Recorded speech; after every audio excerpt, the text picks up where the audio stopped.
Somewhere between 1347 and 1351, roughly a third of Europe's population simply vanished.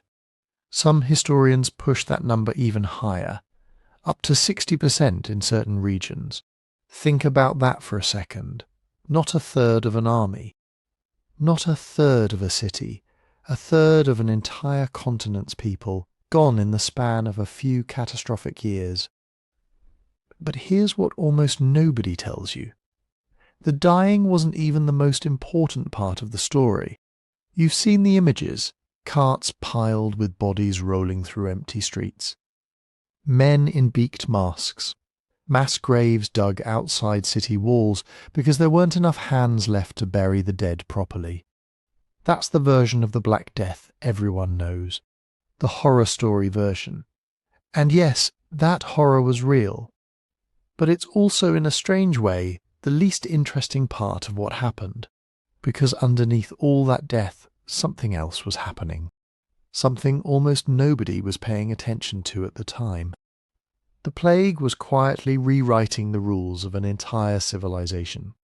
Who worked, who owned land, who held power, what people believed about God, about death, about their own lives. The rules that had governed European society for centuries, the rules that felt as permanent as the mountains, started cracking apart. And they never went back to what they were before.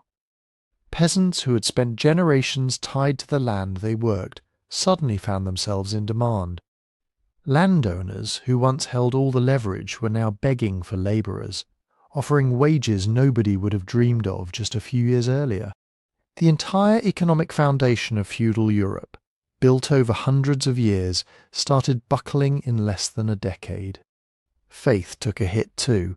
When priests died alongside everyone else, when prayers didn't stop the dying, people started asking uncomfortable questions about the church's authority, questions that would echo for generations. Cities began rethinking how they were built, how waste was handled, how disease could be contained. Art turned dark, obsessed with mortality in ways it never had been before. Death stopped being something people feared quietly. It became something they had to look directly in the eye every single day. So here's the real question this brings up, the one historians still argue about today. Did the Black Death simply speed up changes that were already coming? Feudalism was already showing cracks before 1347. Trade routes were already expanding. Was the plague just an accelerant, throwing gasoline on fires that were already smouldering? Or did it do something more radical than that? Did it actually break the old world apart and force something genuinely new to rise from the wreckage? A world with different economics, different faith, different politics, different relationships between ordinary people and the powerful. That's the question we're going to dig into. Not just what the Black Death killed, but what it built. Because catastrophes don't just destroy. Sometimes they clear space for things that couldn't have existed otherwise. Before we go further, drop a comment and let me know where you're listening from and what time it is there. I've seen everything from Manila at midnight to Chicago right at lunch. It's honestly wild seeing this thing travel around the globe while you're all going about completely different days. And if you're enjoying these deep dives into how history actually shaped the world we live in now, the best way to support the channel costs you nothing. Just follow the show on Spotify, and if you've got a minute, leave a 5-star review. There's a link in the description. It genuinely helps more than you'd think, and it lets me keep making these. Now let's rewind to the world right before disaster struck. Because to understand what the Black Death destroyed and created, you first need to see just how fragile that medieval world already was. Picture Europe in the early 1300s. Not the version you might imagine. Isolated castles, scattered villages, everyone staying put their whole lives. That picture is wrong, almost completely wrong. The world before the Black Death was already connected in ways that would surprise most people today. Think about it this way. A merchant in London could buy silk that had travelled from China. A pilgrim in Rome might cross paths with traders from Constantinople. Spices from India passed through Egyptian ports before landing on tables in Paris.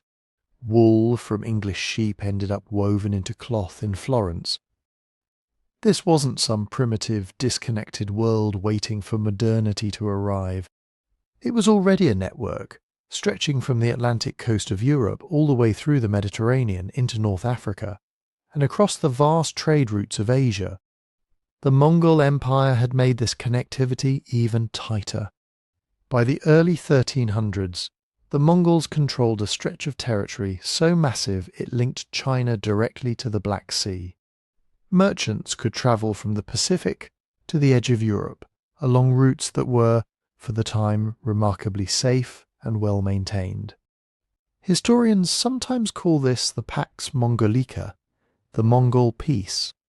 It sped up trade, it sped up communication, and as we'll see later, it very likely sped up something else entirely. So when we talk about medieval Europe, we're not talking about some sealed-off little bubble.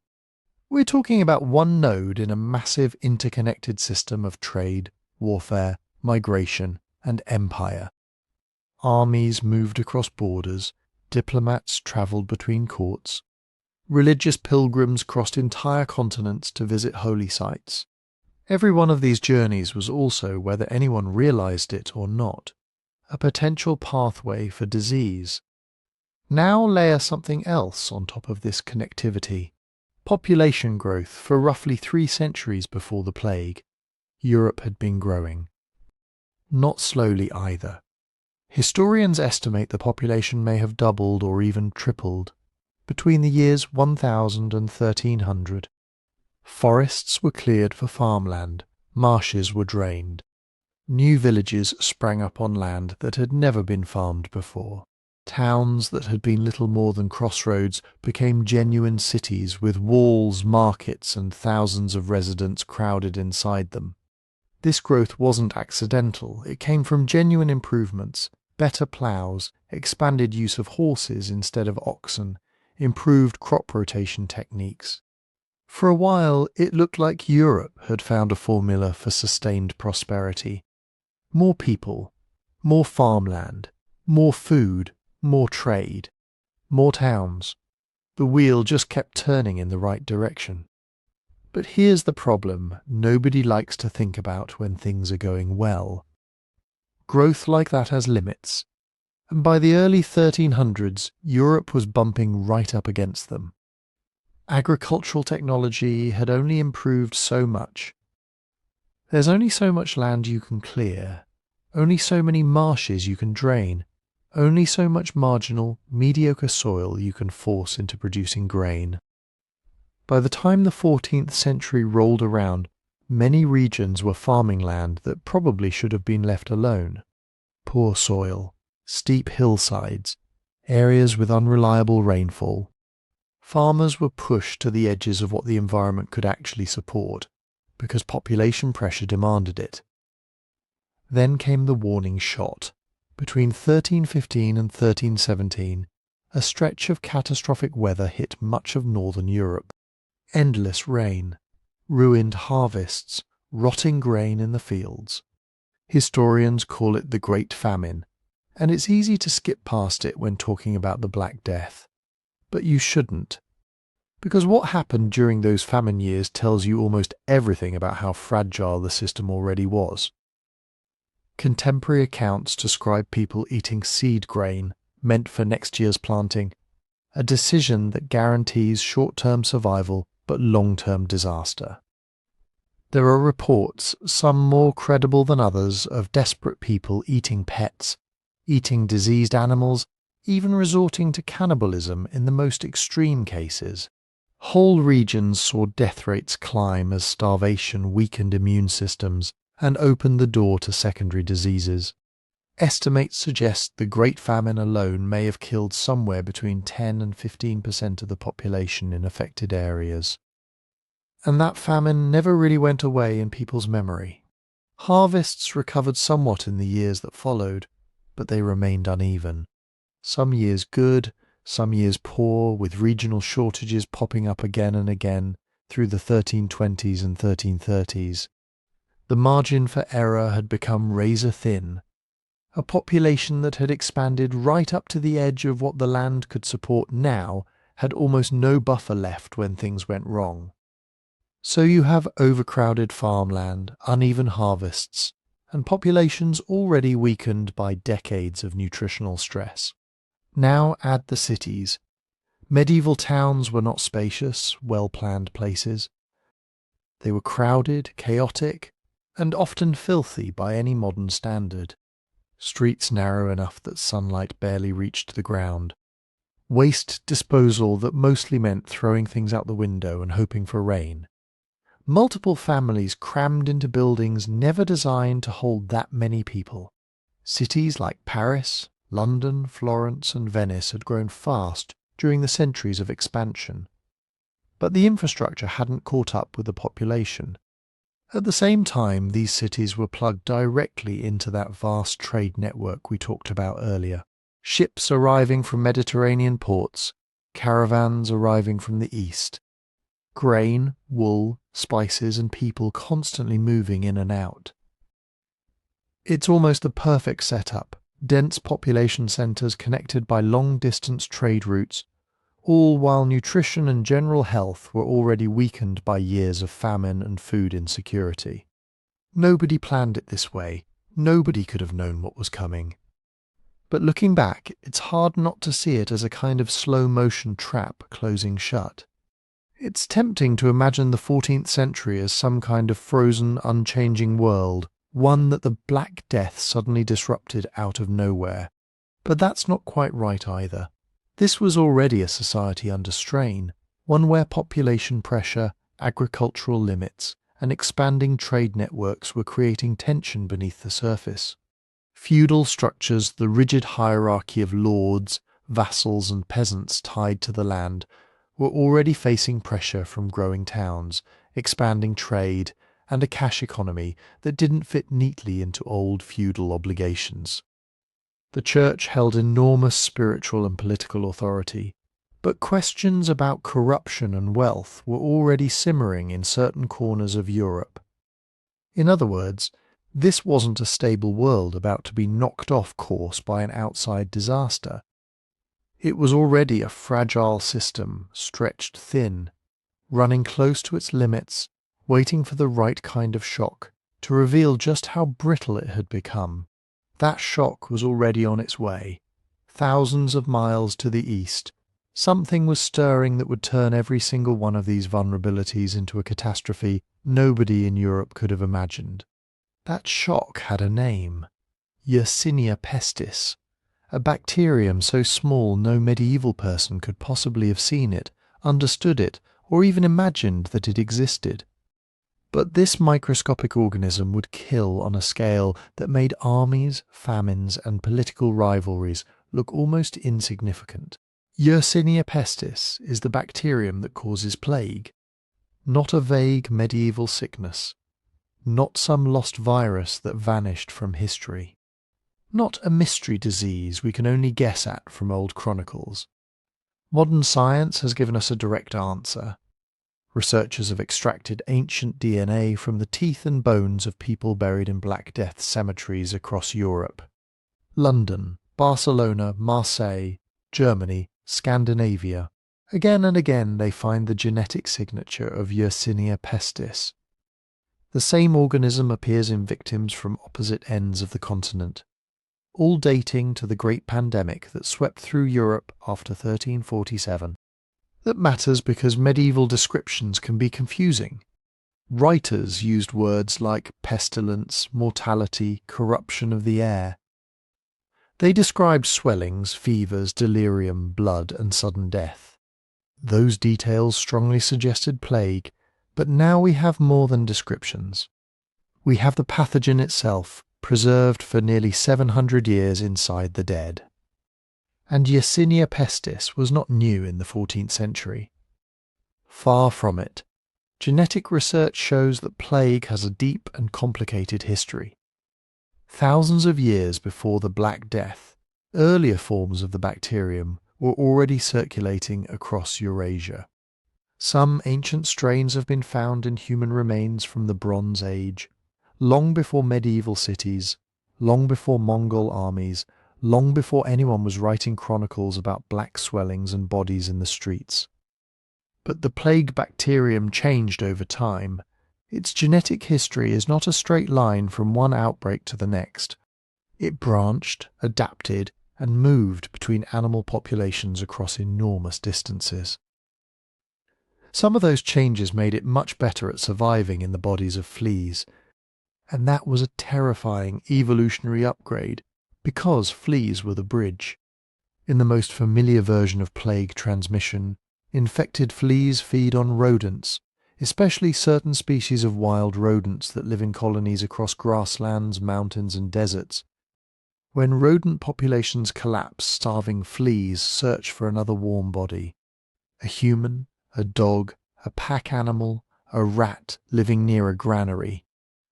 Once the bacterium enters a person, it can cause bubonic plague, producing the swollen lymph nodes called buboes.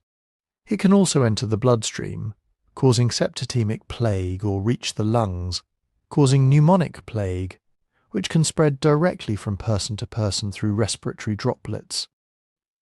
So the Black Death was not simply a disease of dirty European cities. Those cities would help it spread. They would help it kill. But the bacterium had a much older home, one that lay far beyond Europe. The strongest evidence points east, towards Central Asia, a vast world of high mountain valleys, steppe grasslands, caravan towns, and animal reservoirs where plague could survive quietly for generations. In these environments, the bacterium did not need cities. It did not need ships. It lived among wild rodents and the fleas that fed on them, waiting for conditions that would allow it to jump into new hosts. But exactly where the 14th century pandemic began remains debated.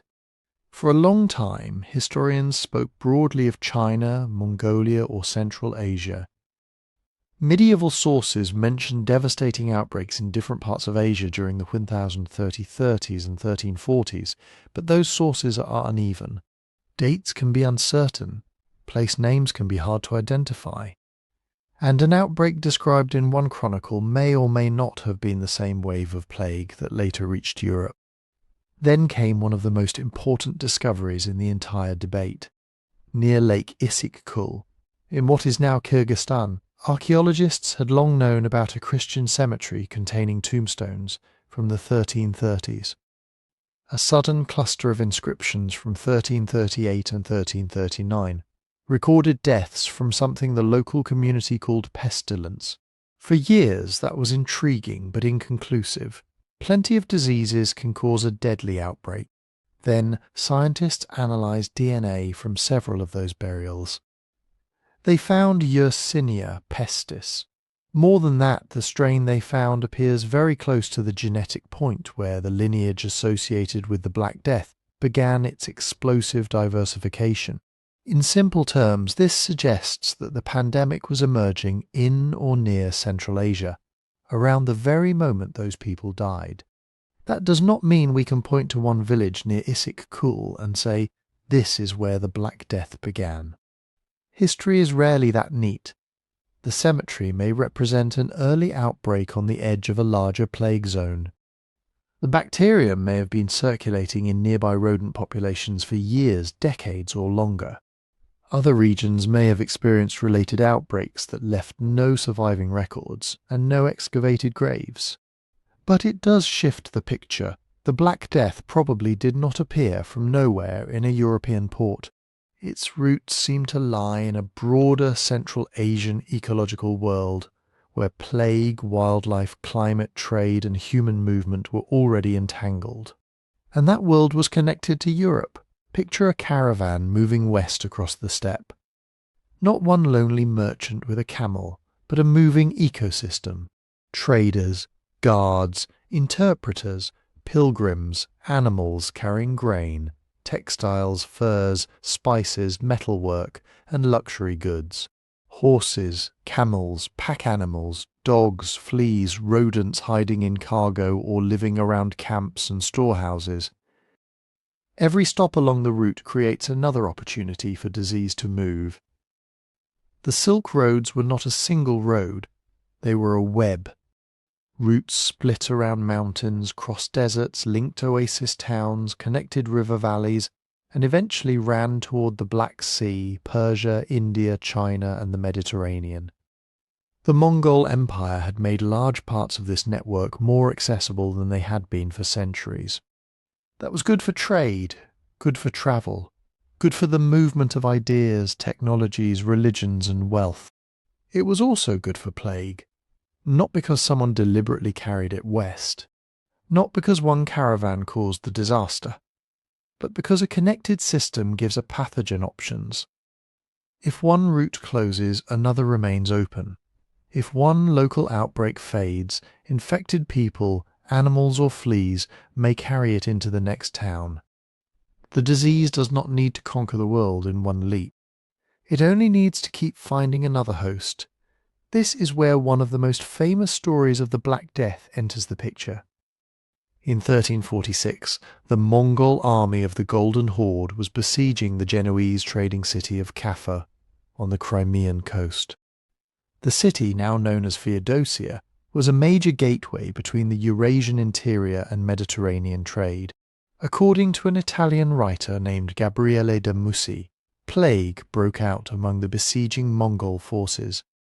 Then, in an act of horrifying early biological warfare, the attackers supposedly loaded plague-ridden corpses into catapults and hurled them over Kaffa's walls.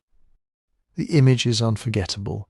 Bodies flying through the air, a city under siege, death used as a weapon. And it may contain some truth. Plague almost certainly affected the armies and populations around Kaffa. The city was almost certainly one of the points from which plague-ridden ships entered the Mediterranean. Genoese vessels fleeing the Crimean coast reached ports such as Constantinople, Messina and Genoa in 1347. Soon after, the disease was everywhere, but historians are cautious about the catapult story itself. De Mussi may not have been an eyewitness. His account was written after the fact, and it has the dramatic shape of a moral warning as much as a military report. Even if infected bodies were thrown into the city, that may not have been the main reason plague spread there. Fleas, rats, infected goods, sick refugees, soldiers and merchants could all have carried the bacterium across the siege lines, and plague was already moving through wider networks beyond Kaffa. So Kaffa was probably important, but it was not necessarily the single dramatic moment when the Black Death entered Europe. The real story is bigger, messier, and more frightening than that. There was no one infected rat that started it all. No single ship, no single siege. No clean line from an Asian village to a European graveyard. There was a network, rodent colonies in Central Asia. Climate conditions we still do not fully understand. Trade routes crossing continents, armies on campaign, ports packed with cargo, merchant ships racing across the Black Sea and Mediterranean. Cities already overcrowded, underfed, and connected to one another by commerce. What scholars can say with confidence is that Yersinia pestis caused the Black Death, that the pandemic reached Europe through routes linking it to the Eurasian interior, and that Central Asia was likely central to the emergence of the strain that exploded across the 14th century world. What remains uncertain is the exact spark. Which animal population first amplified the outbreak? Which routes mattered most? How many separate introductions reached Europe?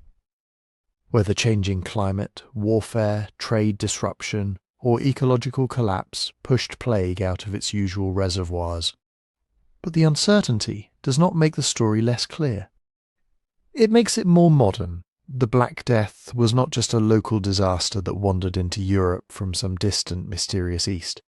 It was the consequence of a connected world, a disease embedded in ecological systems, accelerated by trade, and carried across borders by the same networks that made civilization richer and more powerful. And once it reached the ports of the Black Sea, the journey west was about to become terrifyingly fast. Terrifyingly fast because the Mediterranean was not an obstacle. It was a highway. A sailing ship leaving the Black Sea could reach Constantinople in days. From there, cargo and passengers could move into the Aegean, through the eastern Mediterranean, towards Sicily, southern Italy, France, Iberia, and North Africa. Every port was a transfer point, grain unloaded from one vessel, cloth loaded onto another, sailors sleeping in crowded quarters, merchants negotiating in warehouses, dockworkers carrying bales from ship to shore, rats moving through stores of food, fleas moving between animal hosts, cargo and people. The medieval world did not have airplanes. It did not need them. Its shipping lanes were fast enough, dense enough, constant enough, and unlike a caravan crossing open land, a ship created a sealed environment. Food was stored below deck, water was rationed, people slept close together. Rodents could thrive in the dark spaces around grain and supplies. If plague arrived aboard, there were very few places for it to go except from body to body, vessel to vessel, port to port. This is one reason maritime routes could move disease with such extraordinary speed. A caravan might take months to cross a continent, stopping at scattered settlements along the way. A ship could carry infected people, infected fleas, or infected rodents across hundreds of miles of water before anyone on shore knew there was danger. And the disease often had time to hide. A sailor could board feeling healthy, carrying an infection that had not yet fully declared itself. A rat could disappear into the hull. Fleas could travel in bedding, clothing, sacks, or animal fur. By the time fever, vomiting, blackened skin, and swollen buboes appeared, the ship might already be approaching another crowded harbour. The sea did not stop plague. It delivered it. The first major Mediterranean shock came in 1347. Plague-bearing ships reached Constantinople, one of the largest and most connected cities in the Christian world.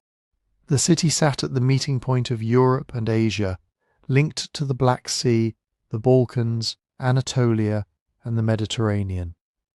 It had survived sieges, civil wars, famine, and political upheaval. But none of that prepared it for a disease that could enter through the harbour and spread through homes, markets, churches, barracks, and neighbourhoods packed behind ancient walls. From there the routes divided. Some ships moved south and east toward the Levant. Others moved west. In October 1347, plague reached Messina in Sicily. Medieval accounts describe ships arriving from the east with sailors already dying or dead. The people of Messina understood immediately that something was wrong. They tried to drive the vessels away, but by then it was too late. The disease had already come ashore, and Sicily was the perfect gateway. It sat in the centre of the Mediterranean, close to the Italian mainland, North Africa, and the sea lanes leading west toward Marseille and the Iberian Peninsula. Merchants did not stop trading because rumours of sickness appeared in one harbour. Sailors needed work, cities needed grain, governments needed customs revenue, armies needed supplies, and nobody understood that an invisible bacterium, moving through a web of animals, insects, and human bodies, was now travelling with the commercial system itself. From Sicily, plague entered the Italian peninsula. It struck Genoa, Venice, Pisa, and other trading centres, tied into the same maritime network that had made Italy wealthy.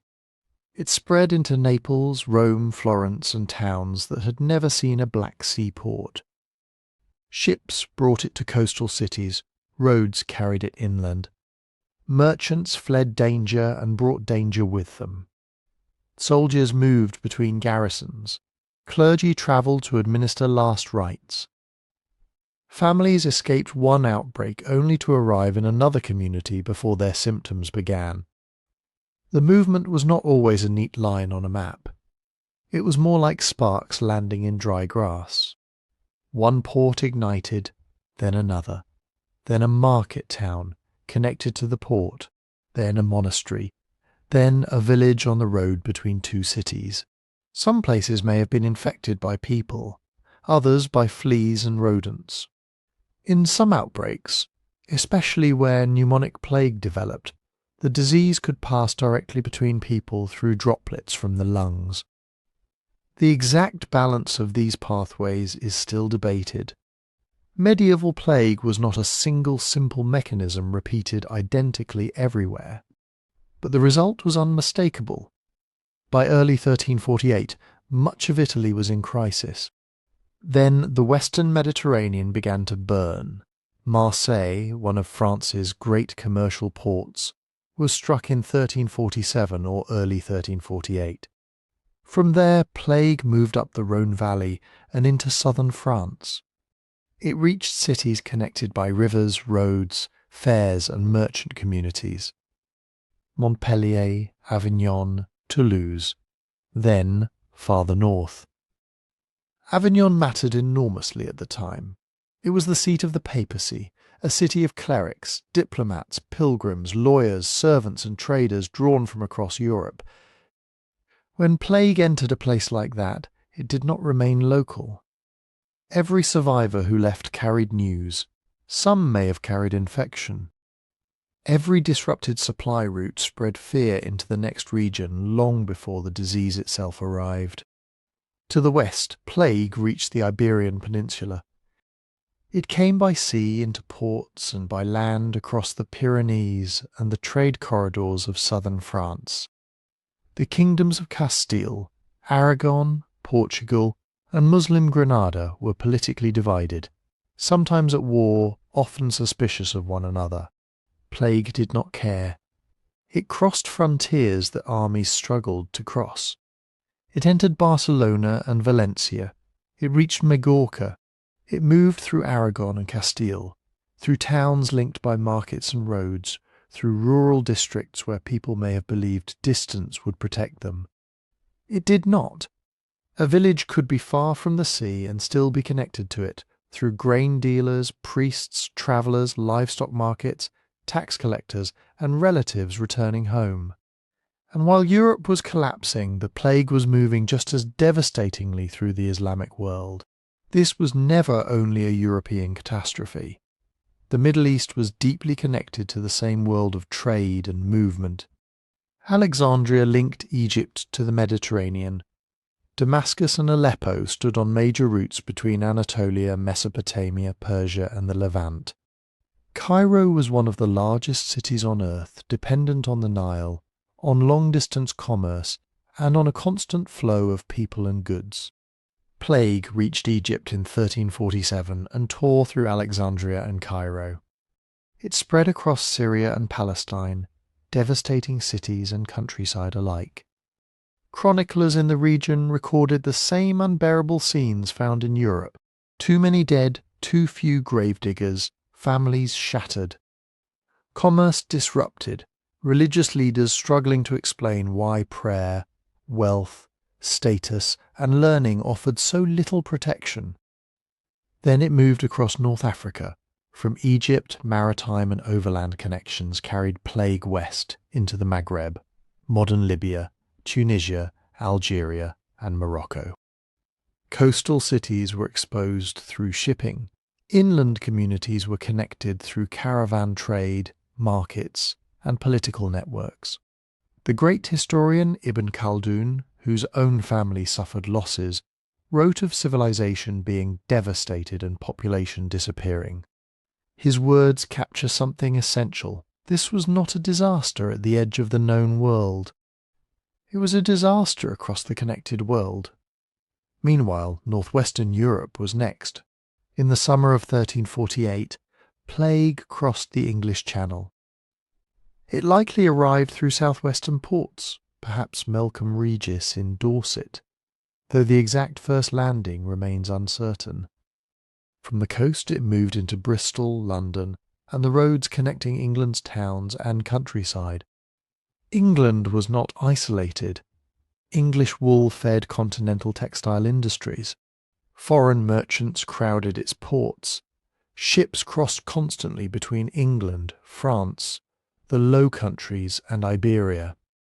The channel was narrow. It was a bridge, not a barrier. By 1349, the disease had reached Ireland, Wales, Scotland, and much of northern Europe. It moved through the Low Countries, into the Rhineland, across German-speaking lands, and towards Scandinavia. Norway was likely infected by ships arriving from Britain or continental ports. From coastal settlements, plague travelled inland along the routes that carried fish, timber, grain, iron, and people. Even places that seemed remote were part of the system. That was the nightmare. Medieval connectivity had created prosperity on a scale earlier generations could barely imagine. Italian merchants could sell Eastern goods in Western markets. English wool could become Flemish cloth.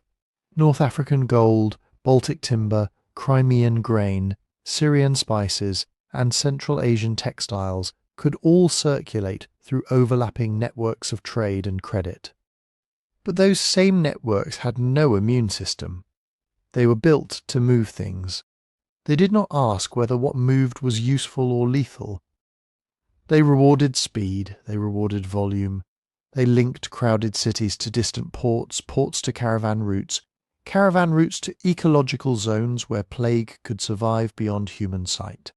The Black Death did not march west like an army with one commander and one destination. It travelled as civilization travelled, on ships chasing profit, along roads carrying grain, with armies shifting position, through merchant communities that connected one language, religion, and kingdom to another. In the holds of vessels, in crowded inns, in warehouses, in camps, in homes, and perhaps sometimes in the breath of the dying. By the time communities understood they were facing something different from any ordinary outbreak, the network had already done its work. The same connections that made the medieval world richer had made it vulnerable. And now, across Sicily and Florence, Cairo and Marseille, London and the Baltic coast, people were about to discover what that vulnerability felt like from the inside. Imagine waking before dawn with a fever so violent your body feels like it has been thrown into a fire. Your head pounds, your limbs ache, you begin to vomit. Then, maybe within hours, painful swellings rise beneath the skin, in the groin, under the arm, at the neck, hard, hot, and sometimes as large as an egg or an apple. These were the buboes that gave bubonic plague its name. For many victims, that was the beginning of a terrifying countdown. The disease could arrive with almost no warning. A person might be healthy enough to work in the morning, then too weak to stand by evening. Some lingered for days in agony. Others died so quickly that relatives barely had time to understand they were sick. And the symptoms did not always look the same. Bubonic plague, the form most associated with the Black Death, usually involved fever, chills, weakness, confusion, and those swollen lymph nodes.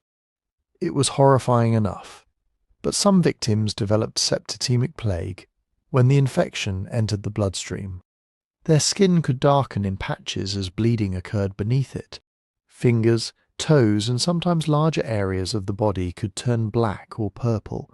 This may be one reason later generations remembered the catastrophe as the Black Death, though the name itself was not commonly used in the earliest years. Then there was pneumonic plague. This was the most frightening form in one particular way.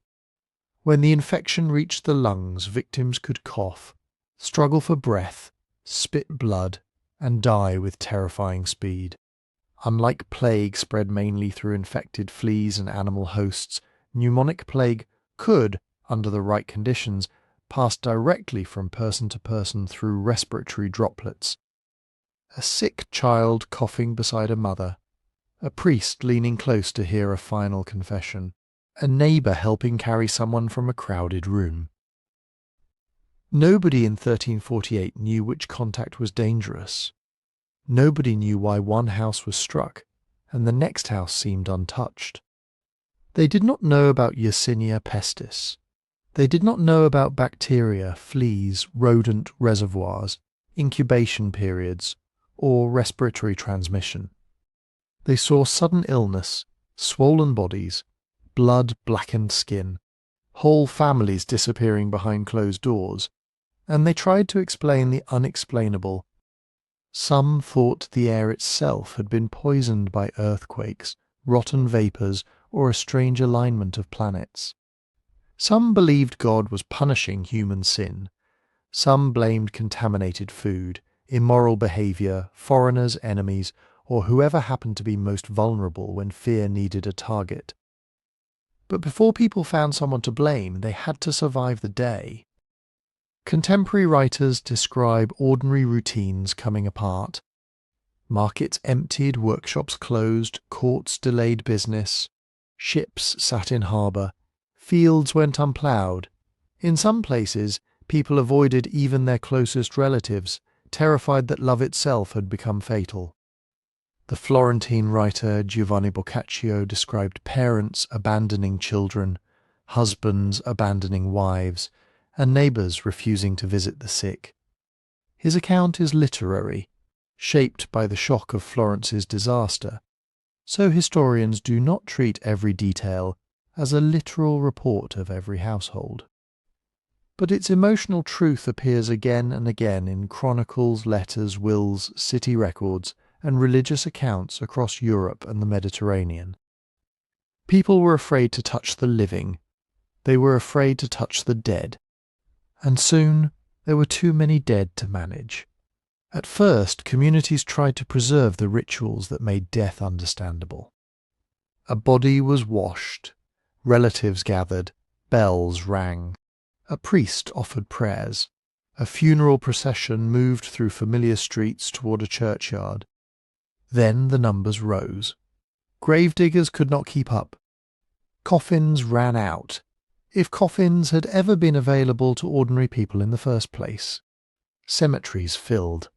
In some cities, trenches were dug and bodies laid together in layers. In others, the dead remained in houses until someone could remove them. Carts moved through streets collecting corpses, not always with dignity, not always with anyone left to recognize them. The practical problems were relentless. Who inherited a house when every member of the family was dead? Who collected rent from tenants who had vanished?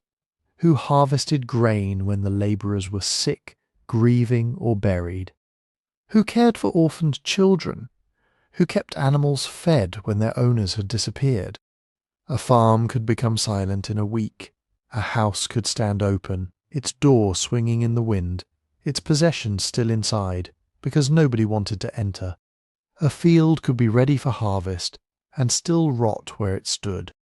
A village could lose its priest, its reeve, its miller, its midwife, and the people who knew which boundaries belonged to which family. This is why the Black Death was more than a death toll. Death did not simply remove people, it removed relationships, skills, debts, promises, memories, the person who knew how to repair the mill, the grandmother raising 3 children, the clerk who kept legal records, the local lord's steward, the priest who baptized babies, settled disputes and buried the dead. When those people vanished, communities lost part of their operating system. And yet the scale of loss is difficult to measure precisely. You will often hear that Europe lost between 1/3 and 1/2 of its population in the first great wave of the Black Death. That broad range reflects a real catastrophe, but it is still a range because medieval records are incomplete, uneven, and often created by institutions that were themselves collapsing.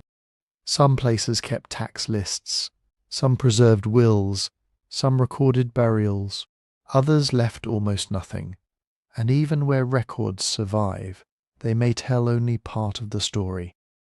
A monastery might record the deaths of monks, but not nearby peasants.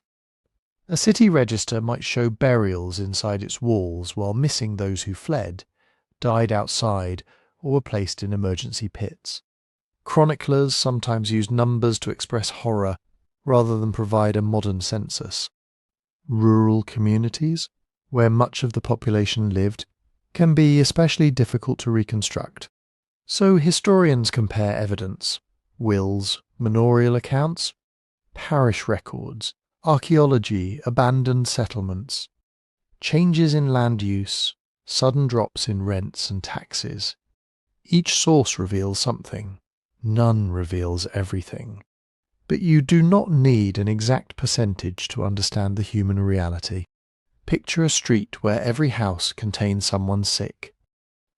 Picture hearing church bells so often that eventually they stop, not because death has ended, but because there is no one left to ring them. Picture a child watching adults carry away a parent and never return. Picture a priest giving last rites until he too falls ill. Picture survivors looking around after the worst has passed and realizing that the world they knew is gone. Not damaged, gone, and in that emptiness, medieval medicine had almost nothing to offer.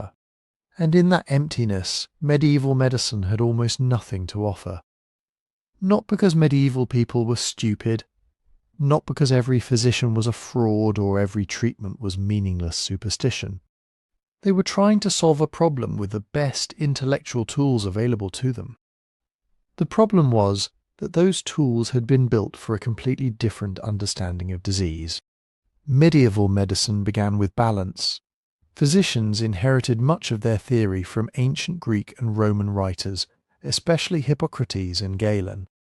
The human body, they believed, was governed by 4 humours: blood, phlegm, yellow bile, and black bile. Health meant those humours existed in the proper balance. Illness meant something had gone wrong: too much heat, too much cold, too much moisture, too much dryness.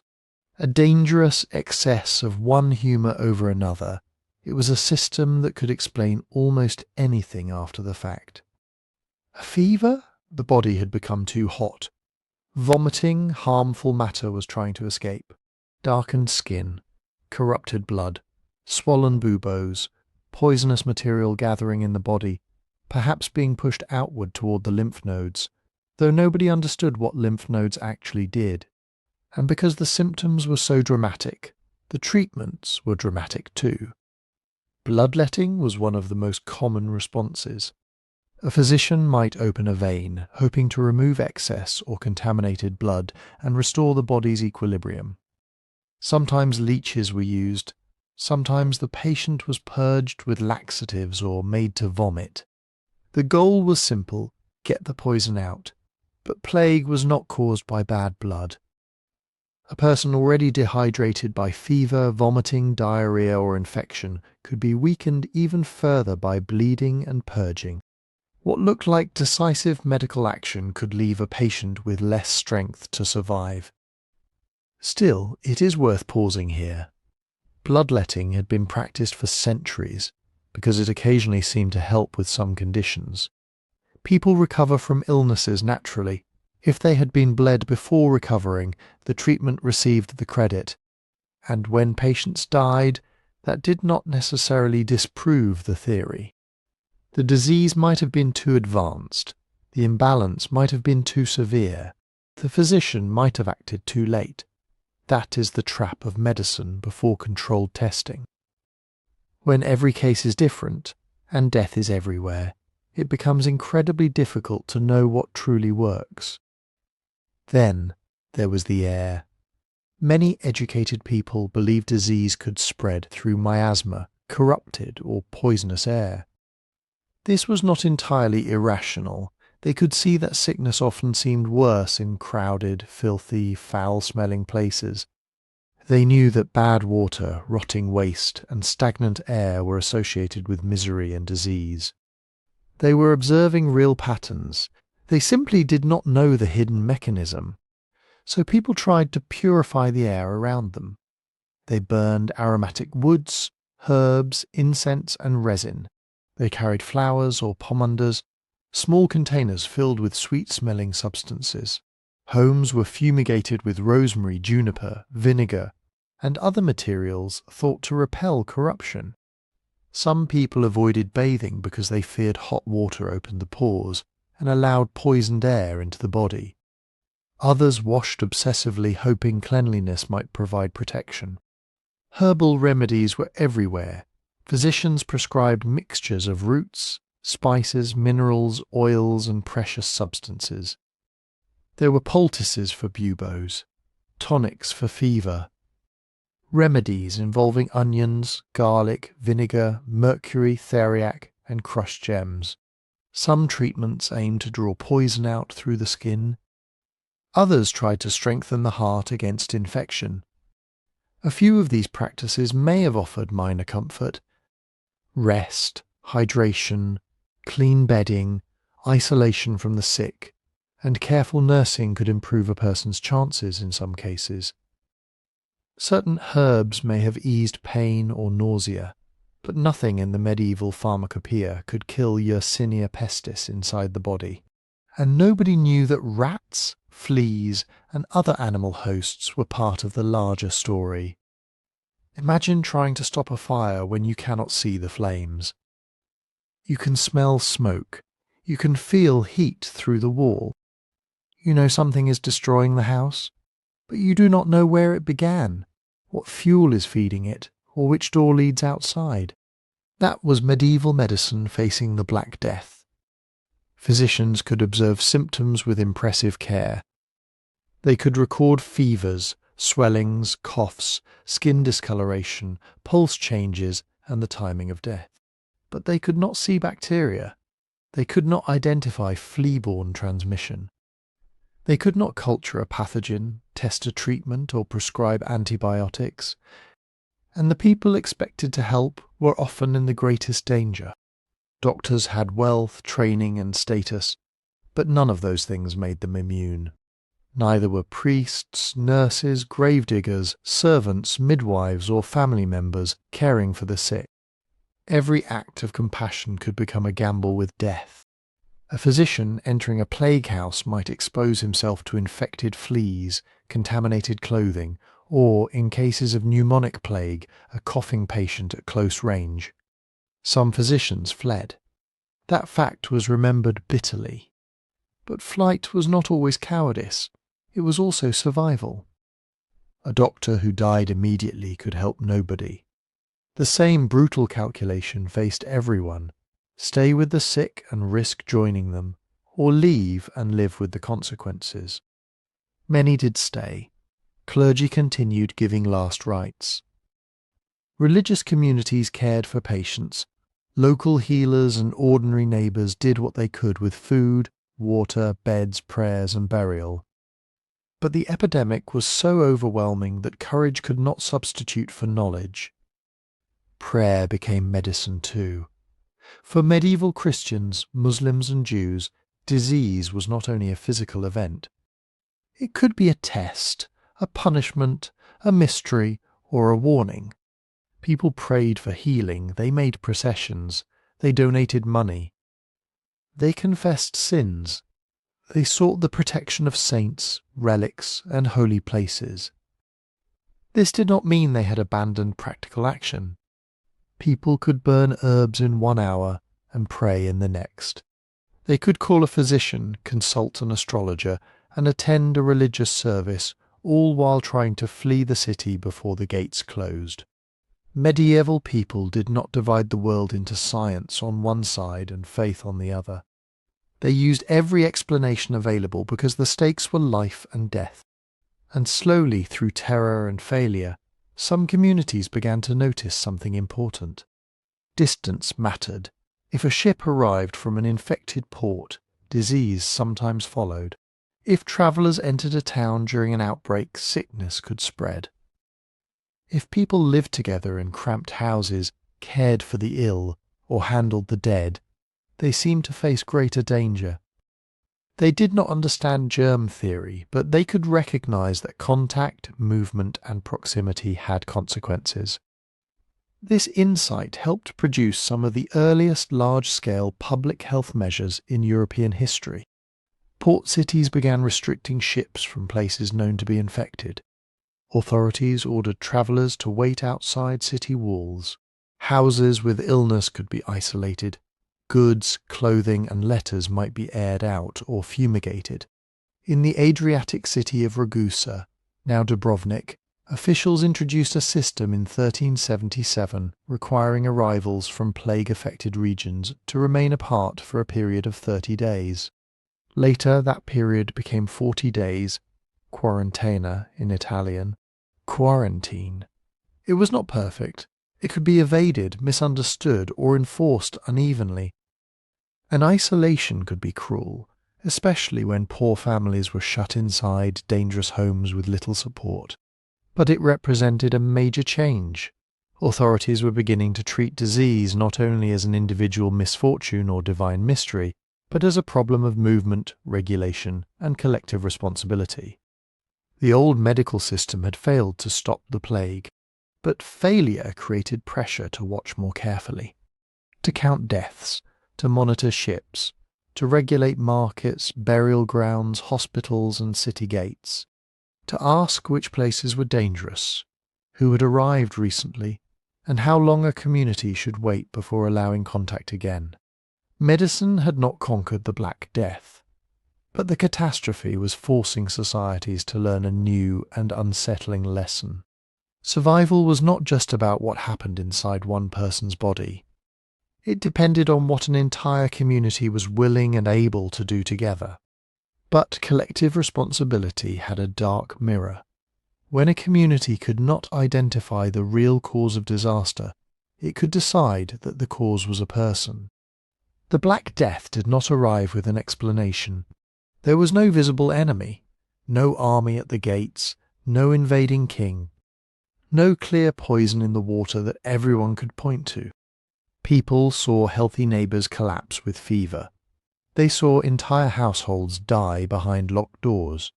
They saw priests, doctors, merchants, children, nobles and beggars all carried away in the same wave.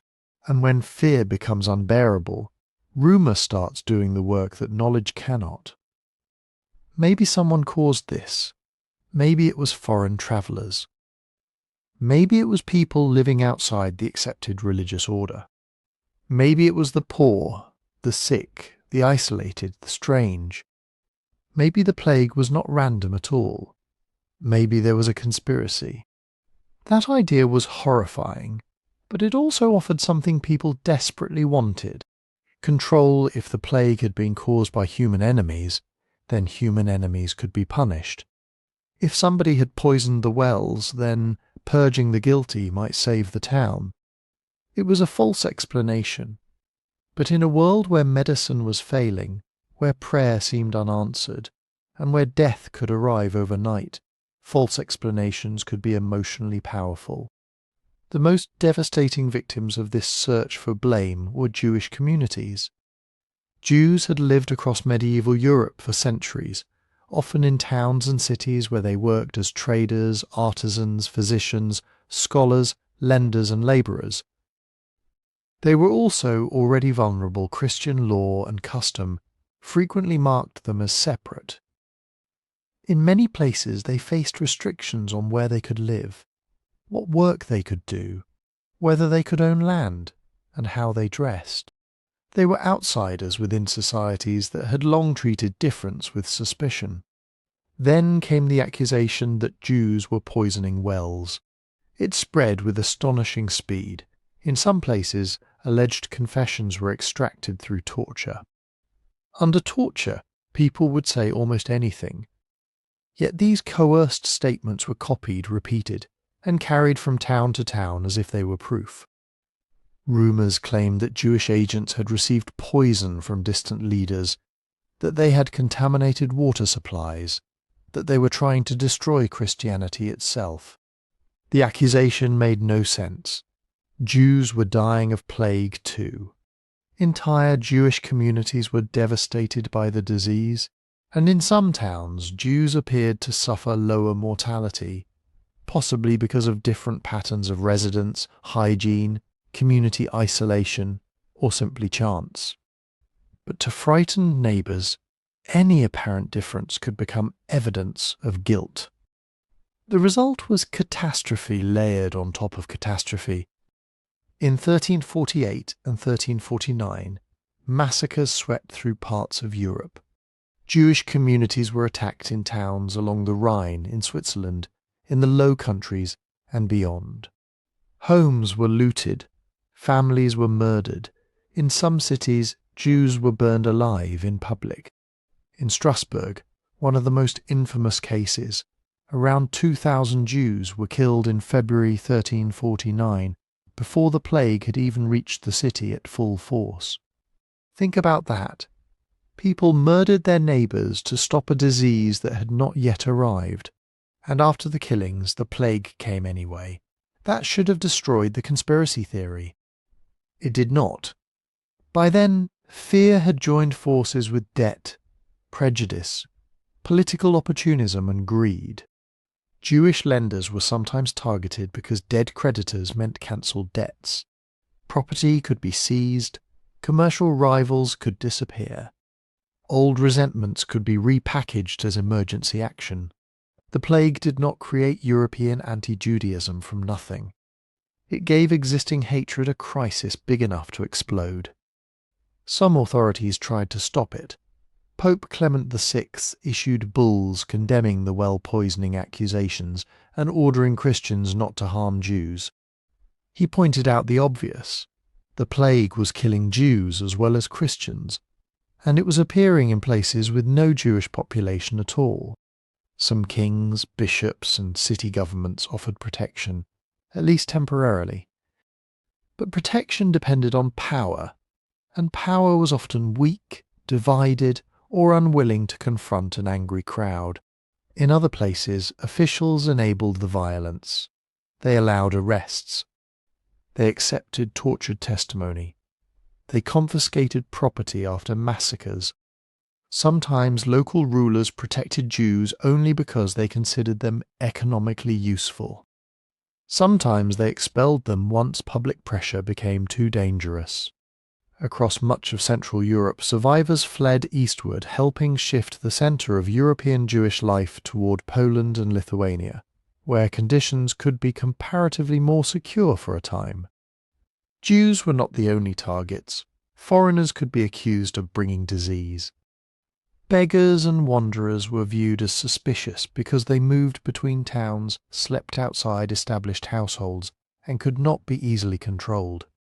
Lepers, already forced into segregated communities in many places, were sometimes accused of spreading poison or corruption.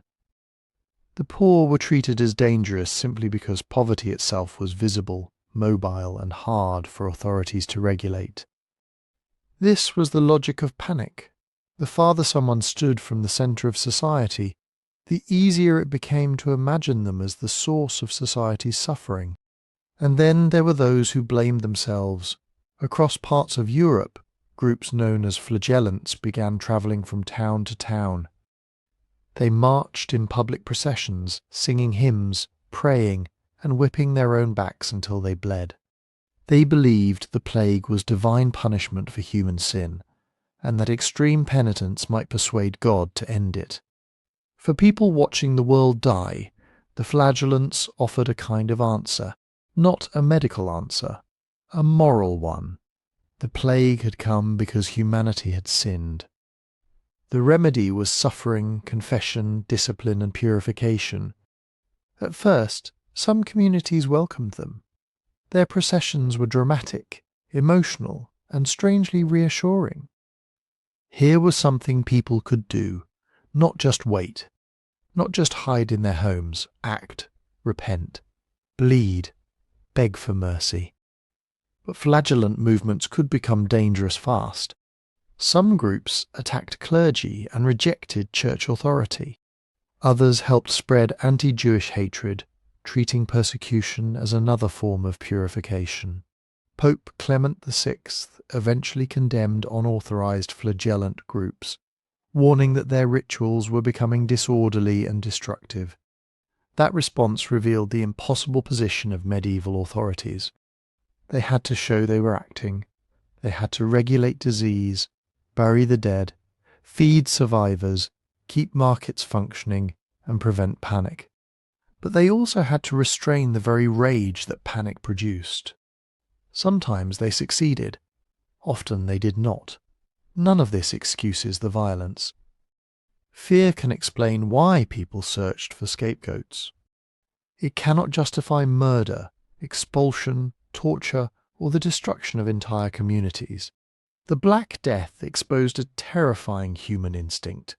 When disaster feels too vast to understand, people may choose a target small enough to punish. But the plague could not be beaten by killing the vulnerable.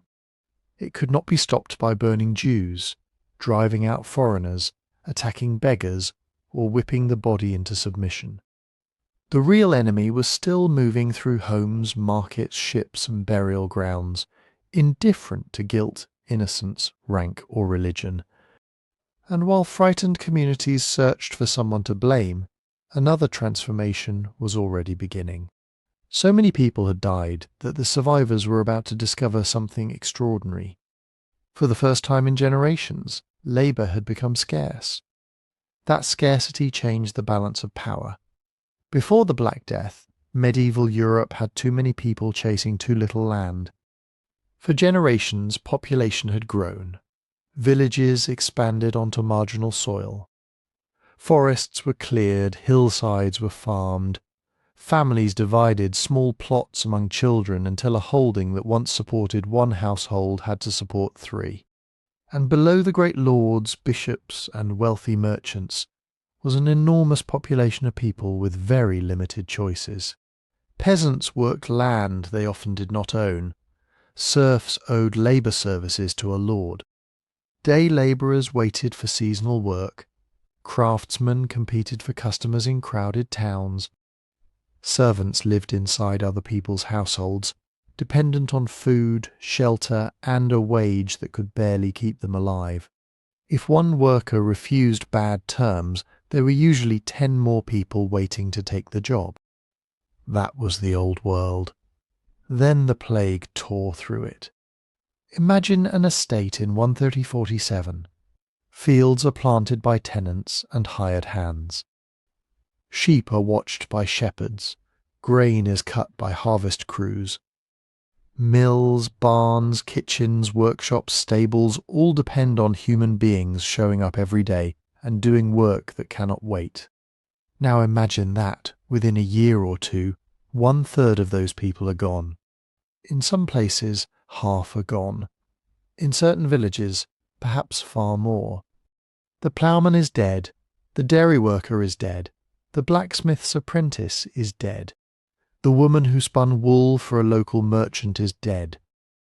The servants who cooked, cleaned, carried water, tended horses, and raised children in wealthy households are dead. And the people who remain know something their parents never knew. They are needed. That sounds obvious. But it was revolutionary. Land does not harvest itself. Sheep do not shear themselves. A lord may own 1,000 acres, but ownership means very little if nobody is available to plough them. A merchant may have orders for cloth, but cloth requires spinners, weavers, dyers, carriers, and sellers. A town may have money, walls, guilds, and laws, but it still needs bakers, masons, carters, dock workers, and people willing to handle the dead. For the first time in generations, workers could bargain. A peasant could say, "Pay me more." A servant could leave one household and seek better conditions in another. A labourer could move to a neighbouring village where wages were higher, land was available, or a desperate landlord was offering better terms. In some regions, survivors abandoned old obligations and simply walked away. They went where the opportunities were, and there were opportunities everywhere. Fields lay empty because the families who farmed them had vanished. Entire holdings were abandoned. In some villages, houses collapsed into ruin because nobody was left to repair them. Landlords, who had once demanded labour services from tenants, suddenly found themselves competing to attract people back. They offered lower rents, they offered leases, they offered access to land that had previously been unavailable. In some places they replaced compulsory labour obligations with cash payments because hiring workers, however expensive, was more practical than trying to force a shrinking population to work. Wages rose, especially for those whose work could not be delayed. Harvest labourers could command more at the exact moment crops needed to be brought in. Skilled artisans gained leverage in towns. Domestic servants, often young people who had little power before the plague, could negotiate for higher pay or better food.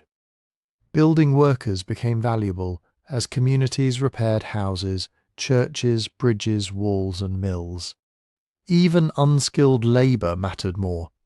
That was the shock. Medieval society had been built on hierarchy.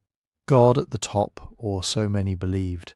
Kings beneath God, nobles beneath kings, clergy with spiritual authority. Then merchants, craftsmen, peasants, servants, and the poor. Everyone was supposed to know their place. But the Black Death had made the people at the bottom scarce. And scarcity has a way of making old assumptions look less permanent. Of course, the people at the top did not simply accept this. English landlords and officials watched wages rise with alarm. To them it did not look like a new economic reality. It looked like disorder. Workers, they claimed, were becoming greedy. Servants were refusing respectable employment. Labourers were demanding wages above their station. Men and women who had once been dependent were now acting as if they had choices. They did have choices. That was precisely the problem. In 1349, King Edward III's government issued the Ordinance of Labourers. It tried to force able-bodied workers to accept employment at pre-plague wage levels. If you had worked for a certain wage before the plague, the law said you could not demand more now. Employers were supposed to hire workers at the old rates. Labourers who refused could be punished. 2 years later, the Statute of Labourers made the effort more formal. It attempted to cap wages, restrict movement, and bind workers to the places and employers where they were expected to serve. Think about what that means. The government was trying to legislate the labour market back into existence. It was trying to tell survivors that the dead had changed nothing. But laws are only as powerful as the people available to enforce them. Local officials could fine workers. Courts could punish those who left service. Employers could report labourers demanding higher wages. And yet landlords themselves were often desperate for hands. Some quietly ignored the rules and paid more anyway. Others competed through unofficial bonuses, food, housing, or favourable leases. The law said wages must stay low. The empty fields said otherwise. This did not mean feudalism vanished overnight. That story is too neat. In Eastern Europe, where landlords and states were able to impose tighter controls, many peasants faced new or harsher forms of bondage in later centuries. In parts of Western Europe, old labour services survived for a long time. Serfdom was not one single system, and its decline did not happen everywhere at the same speed. Nor did every survivor become prosperous. Many people still faced hunger, debt, insecurity, and repeated outbreaks of plague. Women, migrants, and the poor could gain new openings, but they also remained vulnerable to exploitation and legal restriction. But the direction of pressure had changed. Before the plague, workers competed for land and jobs. After the plague, landowners and employers often competed for workers. That reversal was one of the Black Death's deepest economic consequences. Not because it made society equal, it did not, but because it proved that wealth and status depended on labour more than elites wanted to admit. A manor without peasants was not a manor in any meaningful sense. A workshop without workers produced nothing. A city without labour could not feed itself, build itself, defend itself, or bury its dead. And once ordinary people understood their value, many were no longer willing to return quietly to the old world. The struggle over wages was only the beginning. Soon, across England and Europe, workers and peasants would begin challenging not just what they were paid, but who had the right to command them at all. That question could become dangerous very quickly. Who had the right to command them? For centuries the answer had seemed obvious.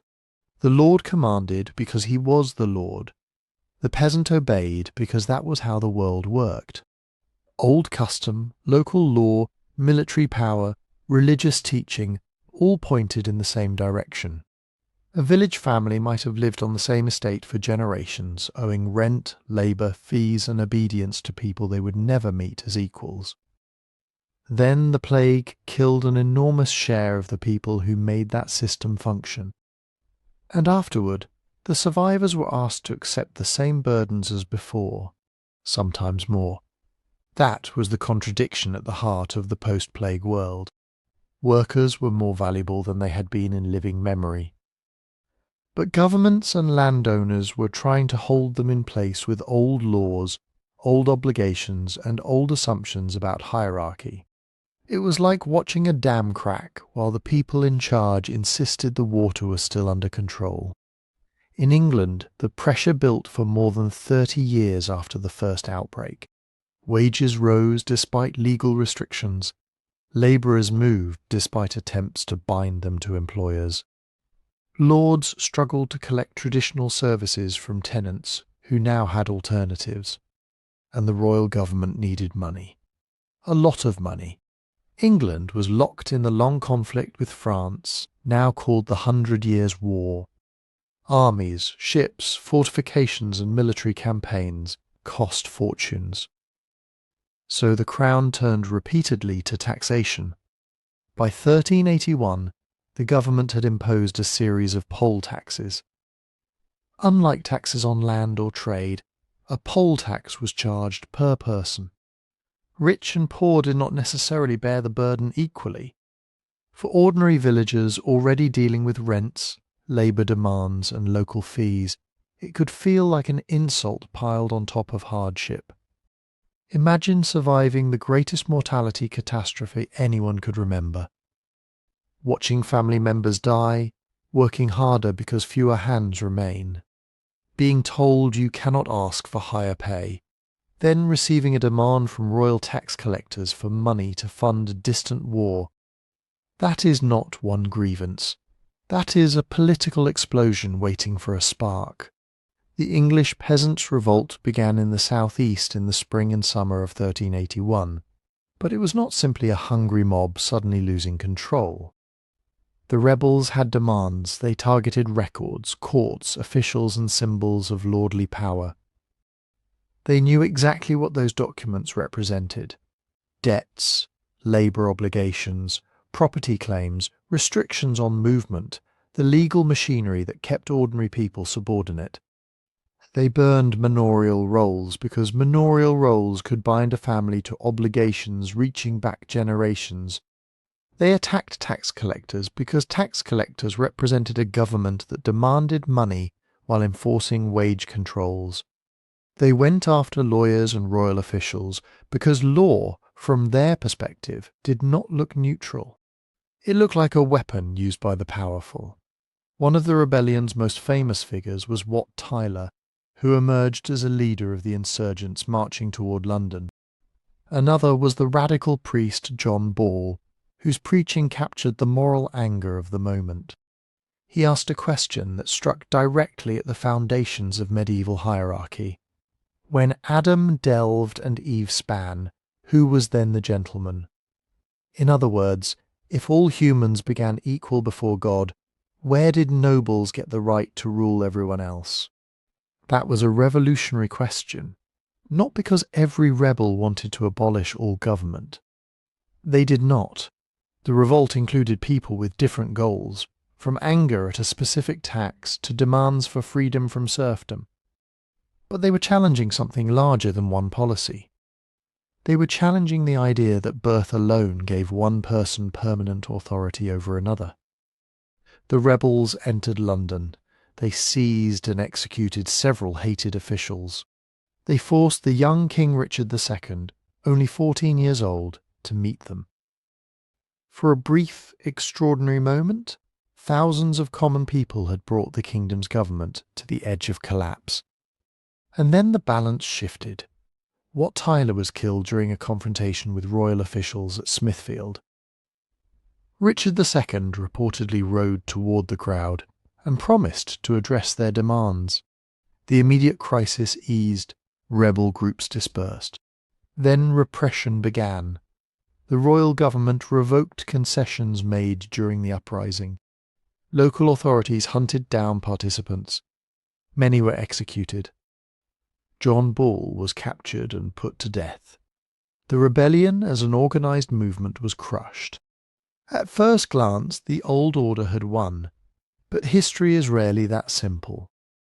The revolt did not end serfdom in England overnight. It did not create democracy. It did not stop taxation, war, or royal power.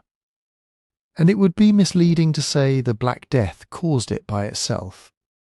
The plague mattered because it changed the bargaining power of workers and exposed the weakness of old labour arrangements.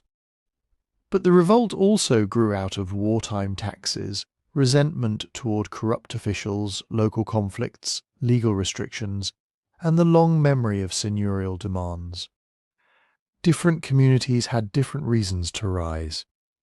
Still, the Black Death was part of the conditions that made rebellion imaginable.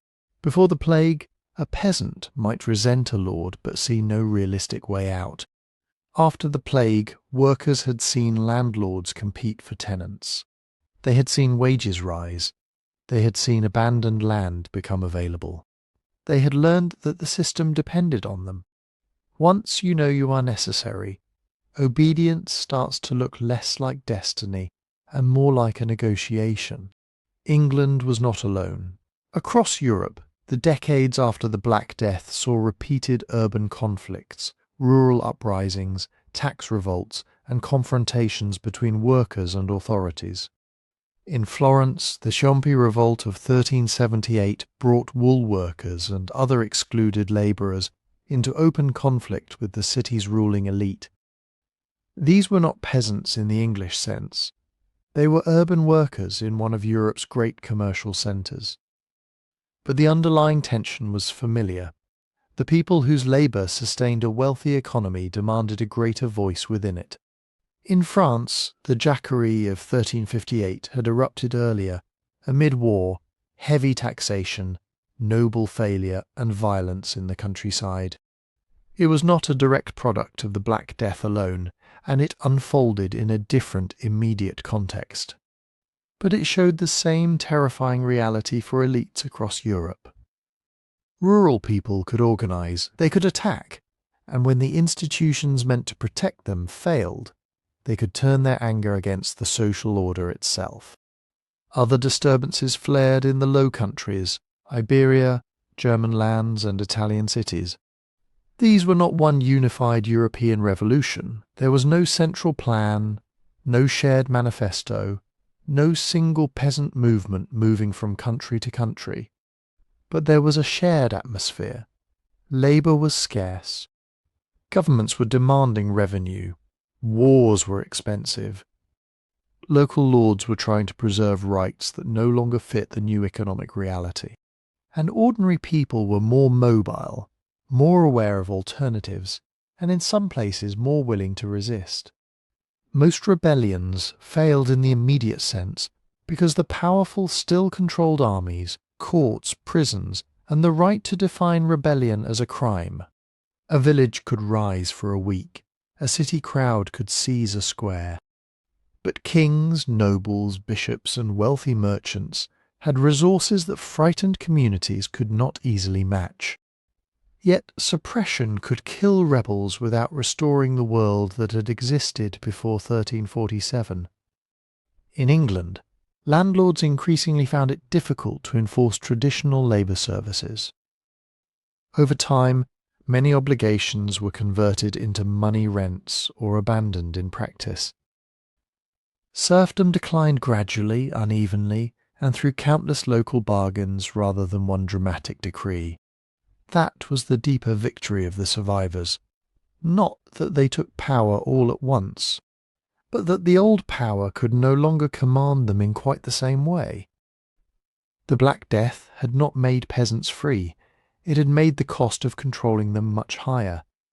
And when controlling workers became more expensive, the entire economy began to change around that fact. The Black Death did not create a golden age for everyone. Far from it, it left ruined households, empty villages, unpaid debts, and survivors carrying losses that no wage increase could erase. But it did something medieval Europe had almost never experienced on this scale. It made land plentiful and people scarce. Before the plague, population pressure had been building for generations. More people competing for the same fields, more families dividing small plots between children, more labourers looking for work in many places. That meant ordinary people had little leverage. If one tenant could not meet a lord's terms, another hungry family might take the land. After the plague, that calculation broke down. A lord could look over an estate and see empty cottages, fields without tenants, mills without customers, rents that had once arrived reliably suddenly gone. The land was still there, the barns were still there.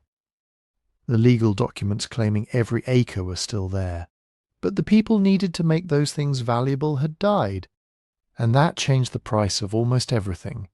Land passed into new hands through inheritance. A surviving child might receive fields once worked by parents, siblings, uncles and cousins. A widow might retain control of a household that, under different circumstances, would have been absorbed by a larger family network. Empty homes could be rented cheaply, occupied by newcomers, or simply claimed over time by people willing to rebuild. Tools, livestock, furniture, workshops, and household goods also changed hands.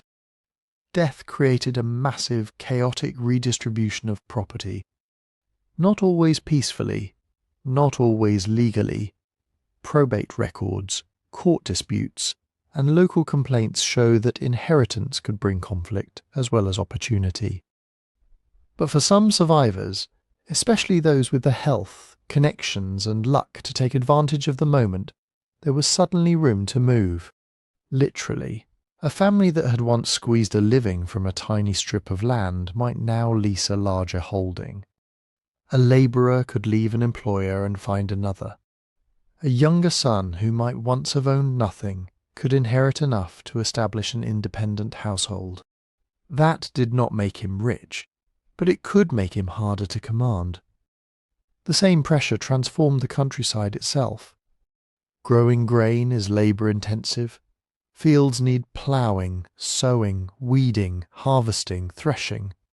It takes a lot of hands, and when hands became expensive, some landowners began shifting away from grain production toward pasture. Sheep, cattle, and other livestock still required work, of course. But pasture could often be managed with fewer labourers than large arable fields. In parts of England and elsewhere in Western Europe, landlords found wool, meat, dairy, and animal products increasingly attractive. The booming textile trade gave wool particular value. This was not one sudden switch across all of Europe. Climate, soil, local markets, and political conditions mattered enormously. Some regions remained heavily dependent on grain. Others had already mixed farming and livestock long before the plague. The direction was clear in many places. When labour was scarce, land use adapted. And that adaptation had consequences. Pasture could be profitable for a landlord. But it could also mean fewer jobs for agricultural workers. Villages built around grain farming could shrink further. Common land, shared grazing rights, and traditional access to resources became sources of tension. One person's economic opportunity could be another person's displacement. That is the uncomfortable truth hiding behind the word recovery. Recovery for whom? For workers who could negotiate higher pay. Life could improve in tangible ways. Evidence from parts of England suggests real wages rose in the decades after the first outbreak, even when authorities tried to cap them. With labour in demand, a mason, farm worker, carpenter, servant or spinner might command more than their parents had ever imagined possible.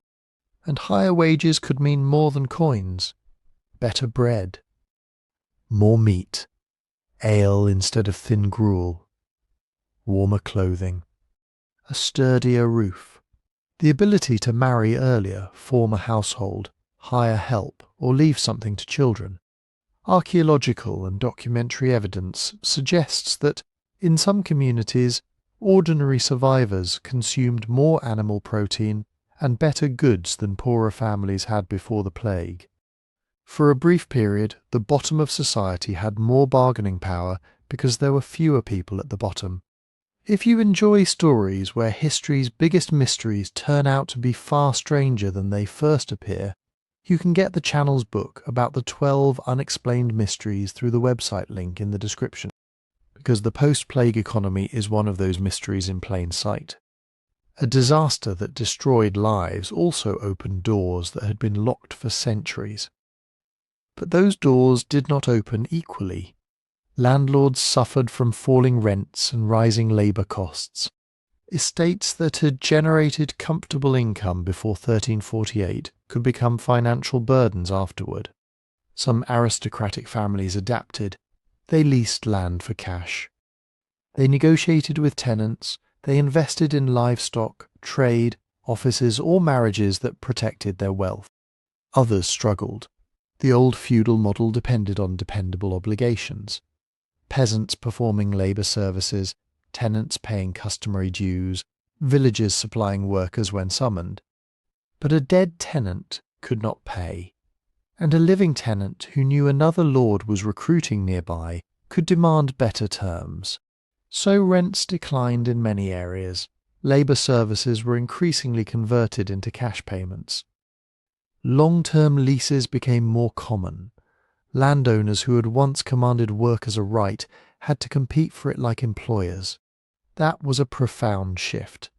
Not the end of inequality, not the end of aristocratic power, but the beginning of a world where cash, contracts, and mobility mattered more than inherited obligation. Cities offered another escape route.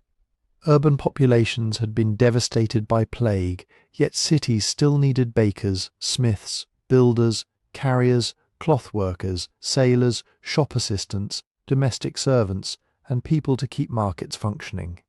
Vacancies appeared in workshops. Trade networks needed replacing. Municipal governments needed clerks, guards, cleaners, and labourers. For migrants from the countryside, a city could offer danger, crowding, and disease. It could also offer a wage. Some women found expanded roles managing shops, properties, and craft businesses after male relatives died, though guild restrictions and legal limits remained powerful. Some apprentices moved into positions that would once have been blocked by older workers. Some migrants entered trades that had seemed closed to people of their background. But plenty of people found only instability. The poor still faced hunger. Beggars, the elderly, the sick, and the landless could be pushed aside as easily as they could be helped. Wage gains were uneven, prices fluctuated. Later plague outbreaks could erase progress in a single season. The Black Death did not level medieval society. It rearranged it. It turned empty land into an invitation. It turned labour into a bargaining chip. It weakened some old fortunes and created new ones. And it taught survivors, in villages and cities alike, that the economy was not a fixed law of nature. It was built by human beings, which meant, however slowly and imperfectly, it could be changed by them. But there was one institution that faced an even deeper problem than falling rents or rising wages. The church. Medieval Europe was not simply a world where people happened to be religious. Christianity provided the map of reality itself. It explained why the world existed, why suffering happened, what made a king legitimate, what turned a marriage into a sacred bond, and what waited for every soul after death. The church was there at every major threshold of life. A child was baptized into the Christian community. A marriage was blessed before God. The dying received confession, absolution, and last rites.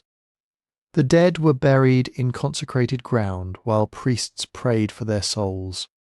And then the plague arrived. It did not just kill people who had sinned, or people who had lived recklessly, or people who had ignored the teachings of the church. It killed infants, it killed the poor, it killed the wealthy. It killed people in monasteries, it killed people on pilgrimage. It killed clergy standing beside the beds of the sick. That created a crisis of meaning. For centuries, Christian thinkers had wrestled with suffering. Disease, famine, war, and death were not new. They could be understood as tests from God, punishment for sin, reminders of human mortality, or mysteries beyond human understanding. But the Black Death was on another scale. When a village lost a few people, a priest could offer comfort. He could say that God had a purpose, even if human beings could not see it. He could organize prayers, hear confessions, bless graves, and help a community make sense of its grief. But what happens when the priest dies first? In many towns and villages, clergy were among the people most exposed to infection.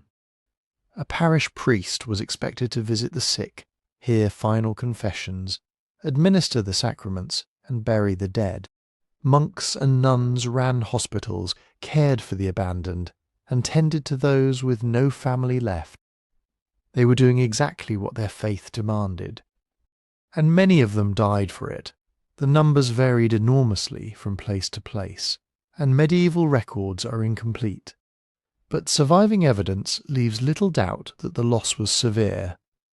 In some English dioceses, parish vacancies multiplied at a rate that administrators could barely track.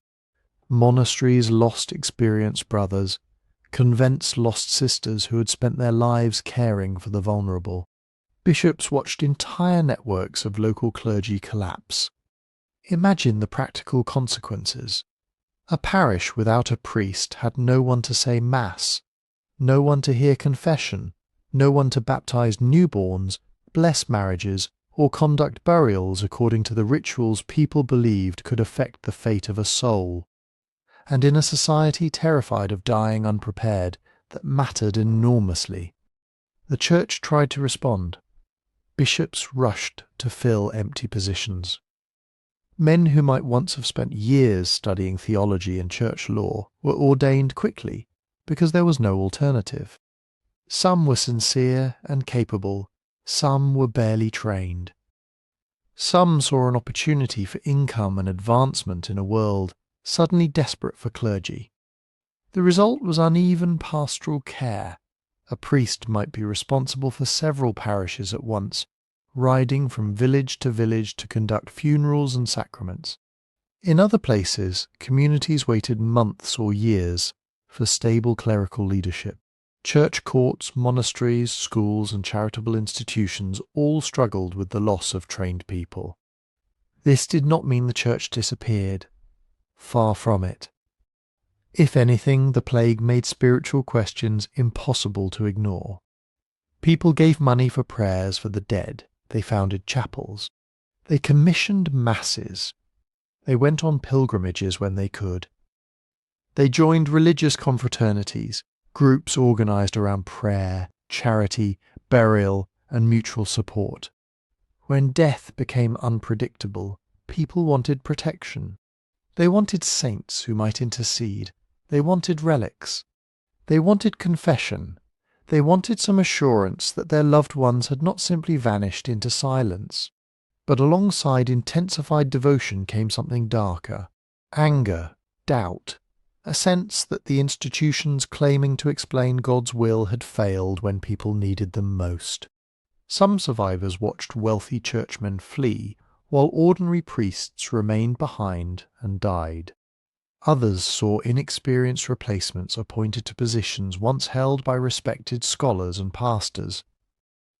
Critics complained about clerical greed, absentee priests and church offices, treated like sources of revenue. Those complaints had existed before 1348.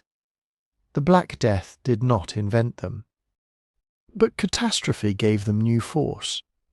When half your household is dead, abstract arguments about corruption become painfully concrete. When a parish has no priest, when burial rites are rushed or absent, when a bishop demands payments from a devastated community, people begin asking questions they may once have kept to themselves. Why had God allowed this? Why had prayers not stopped it? Why did the innocent die alongside the guilty? And if the Church was the guardian of salvation, why did it seem so overwhelmed by death? There were no simple answers. Medieval Christians did not suddenly abandon belief. Most did not conclude that God was absent. Many concluded the opposite, that the plague was proof of divine judgment, and that Europe needed more repentance, stricter morality, and deeper faith. Others turned toward more personal forms of devotion. They wanted a direct emotional connection with Christ, the Virgin Mary, or the saints. They wanted to pray, read, give charity, and prepare their souls without relying entirely on distant church authorities. That shift would matter in the centuries ahead, but it would be misleading to draw a straight line from the Black Death to the Reformation, as if plague automatically destroyed medieval Christianity and produced Protestantism. Religious change had many causes: politics, literacy, royal power, economics, theological disputes, and the long-running problem of institutional reform. The Black Death was not the single trigger. It was something more complicated. It exposed weaknesses that had been easier to ignore. It killed experienced religious workers faster than the Church could replace them. It intensified the need for faith, while also making old explanations feel insufficient. And it left millions of people living with a question no sermon could fully settle. If God governed the world, what did it mean when the world began to die? That question did not destroy the Church. The Church remained immensely wealthy, deeply rooted, and central to everyday life. But after the plague, faith itself had changed shape. And nowhere was that change more visible than in the way people began to look at death. And nowhere was that change more visible than in the way people began to look at death. Death had always been present in medieval art and religion. Christians had long been warned to prepare for judgment. Monks had written about the decay of the body. Churches displayed crucifixions, martyrdoms, hell, heaven, and the final judgment of the soul. So the Black Death did not invent medieval fear of death. But it gave that fear a new scale, a new urgency, and a new visual language.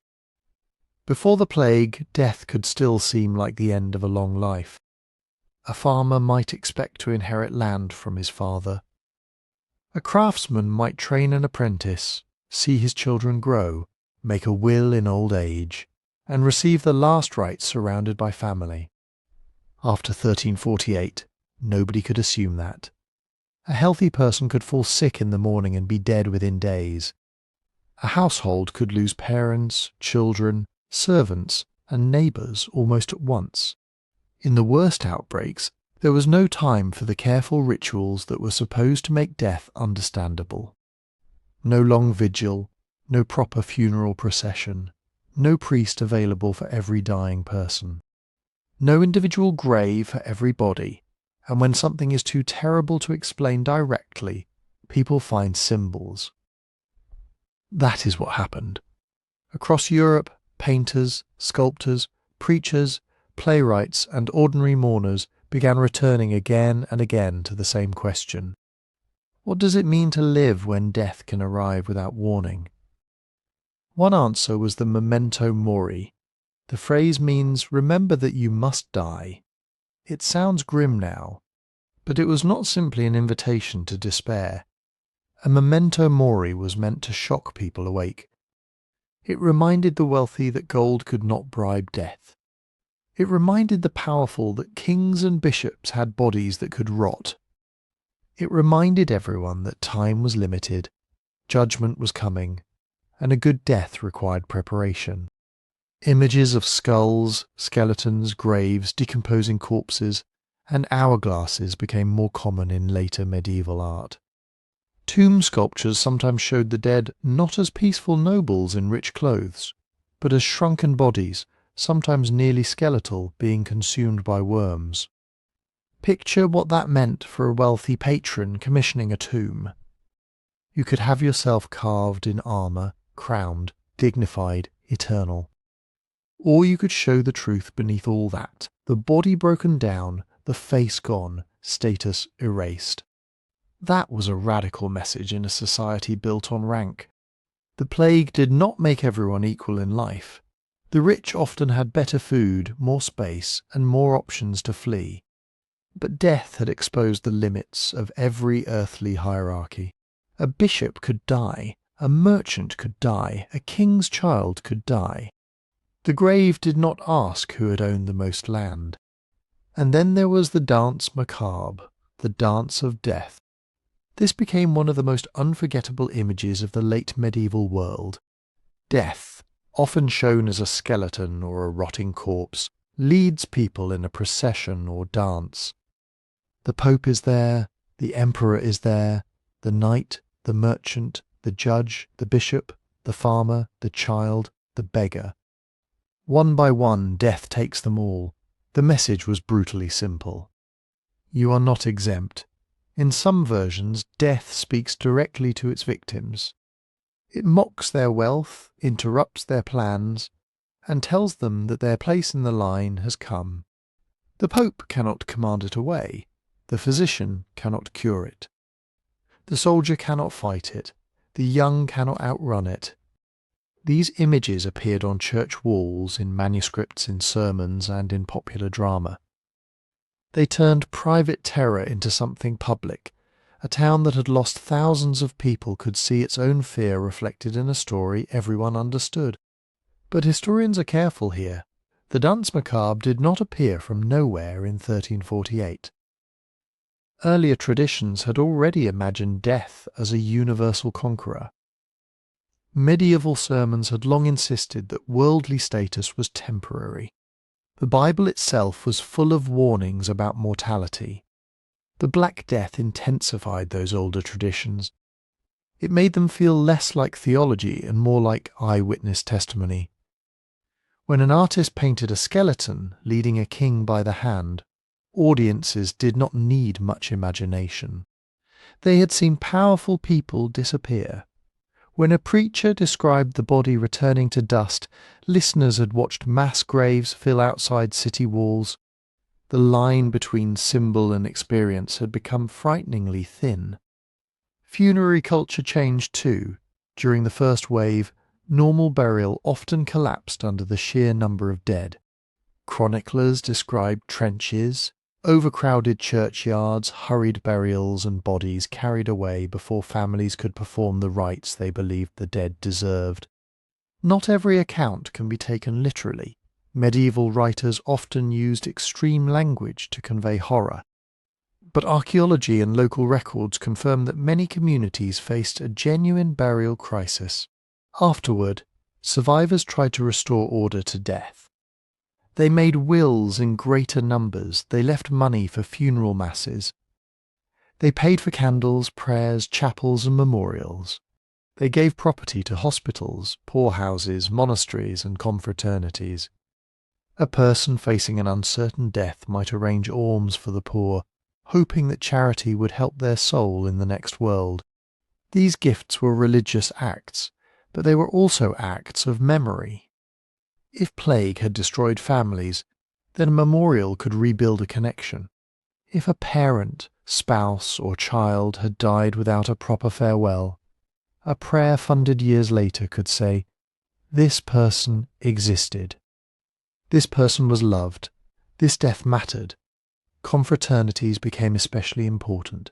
These were associations of lay people who prayed together, gave charity, helped members in hardship, and made sure that when one of them died, someone would attend the funeral and pray for the soul. In a world where whole households could vanish, that promise mattered. It said that death would not leave you entirely alone. And this is where the macabre becomes more than a taste for horror. The skulls, dancing skeletons, and decaying tombs were not simply celebrations of darkness. They were tools for living with uncertainty. They forced people to confront what the plague had made impossible to ignore. Life was fragile, plans could fail, the body was temporary. But memory, ritual, prayer, charity, and art could create a kind of answer. Not an answer to why the plague happened. No painting could do that. No sermon could make the dead return. But art could give grief a shape. It could take the terror of a family, a street, a village, and turn it into a shared language. A language in which everyone, from king to beggar, stood beneath the same shadow.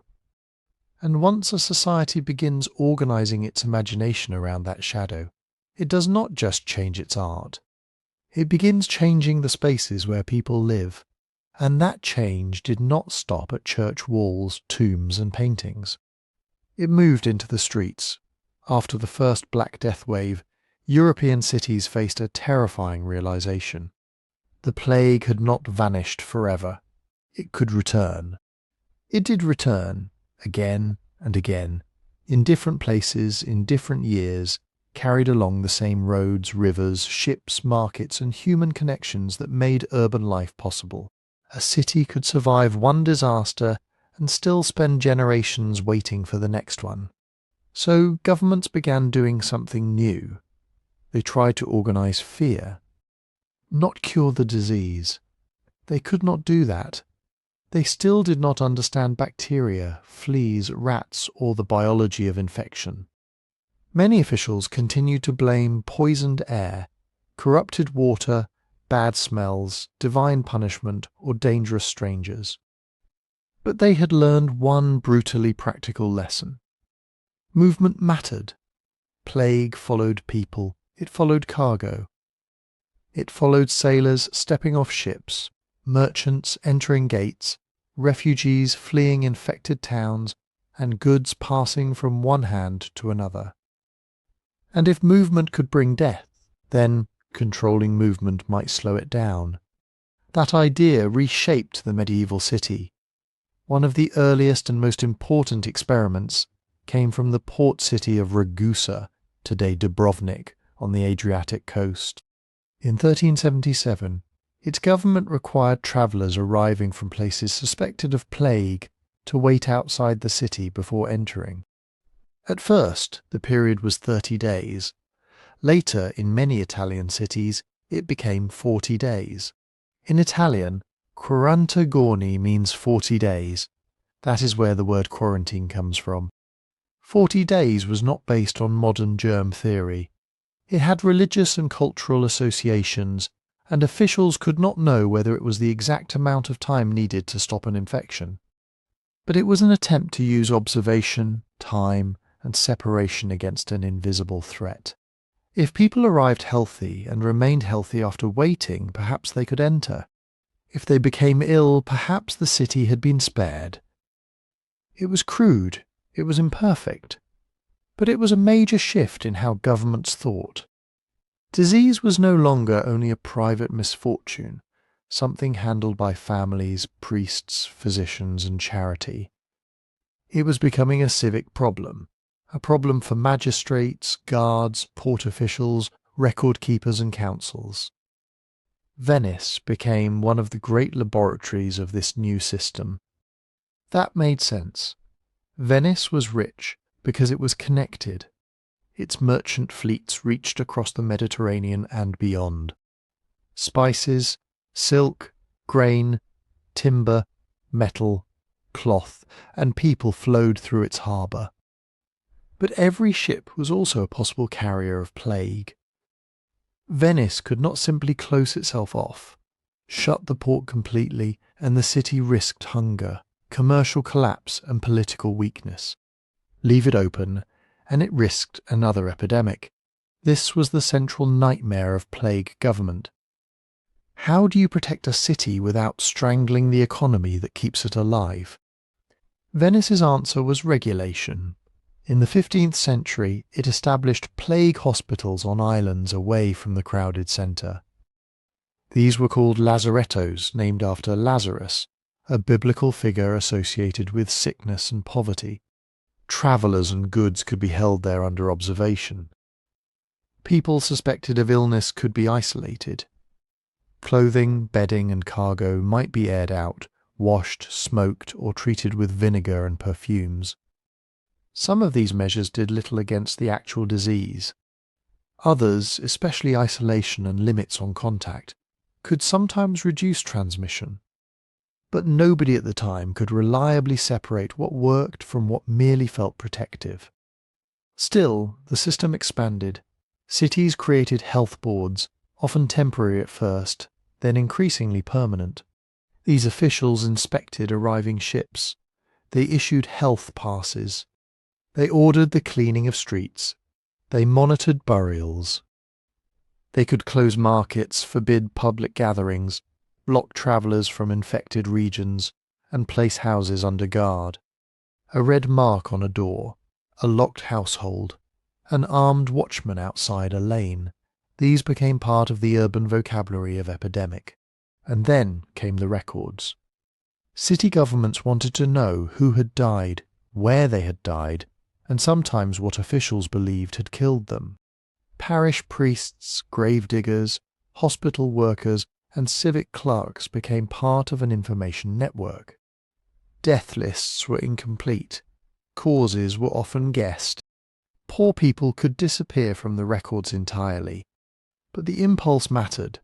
Officials were beginning to count death because they wanted to govern it.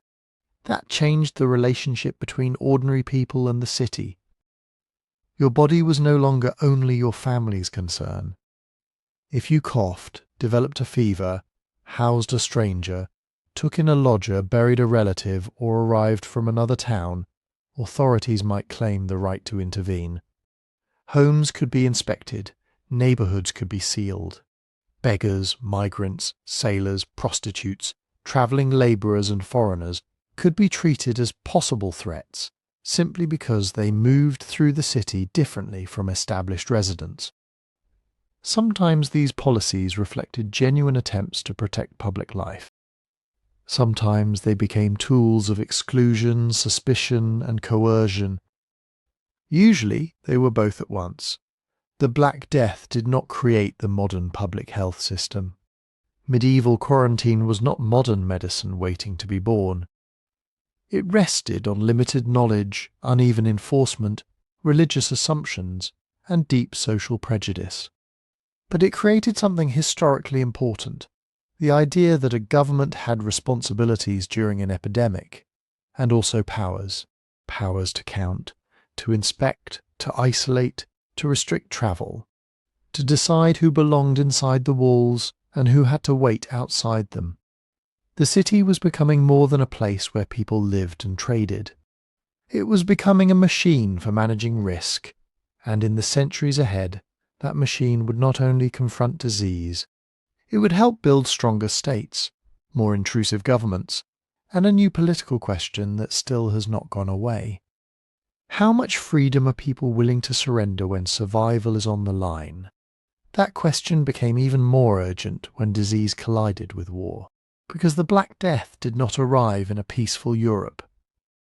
It arrived in a continent already divided by rival kingdoms, feuding nobles, disputed borders, and one enormous struggle that would last, with interruptions for more than a century. The 100 Years' War between England and France had begun in 1337. Then, in 1347 and 1348, plague entered Europe. At first it seemed like war itself might collapse. Armies needed men, horses, food, wages, weapons, and long supply lines. Plague attacked every part of that system. Soldiers died. Sailors died. Teamsters, blacksmiths, archers, stable hands, and the peasants who grew the grain all died. A king could claim a throne, but he could not march to seize it without people. Recruitment became harder, labour cost more, horses and provisions were harder to find. Garrisons in castles and walled towns could be depleted by disease before an enemy ever reached the gate. Campaigns were delayed, shortened, or abandoned because commanders could not keep enough men fed and paid. But plague did not end the war. In some ways it made war more brutal. States and nobles still needed money. In fact, they needed more of it. Tax revenue fell when villages emptied, fields went untilled, and trade slowed. Yet governments faced rising military costs at exactly the same moment.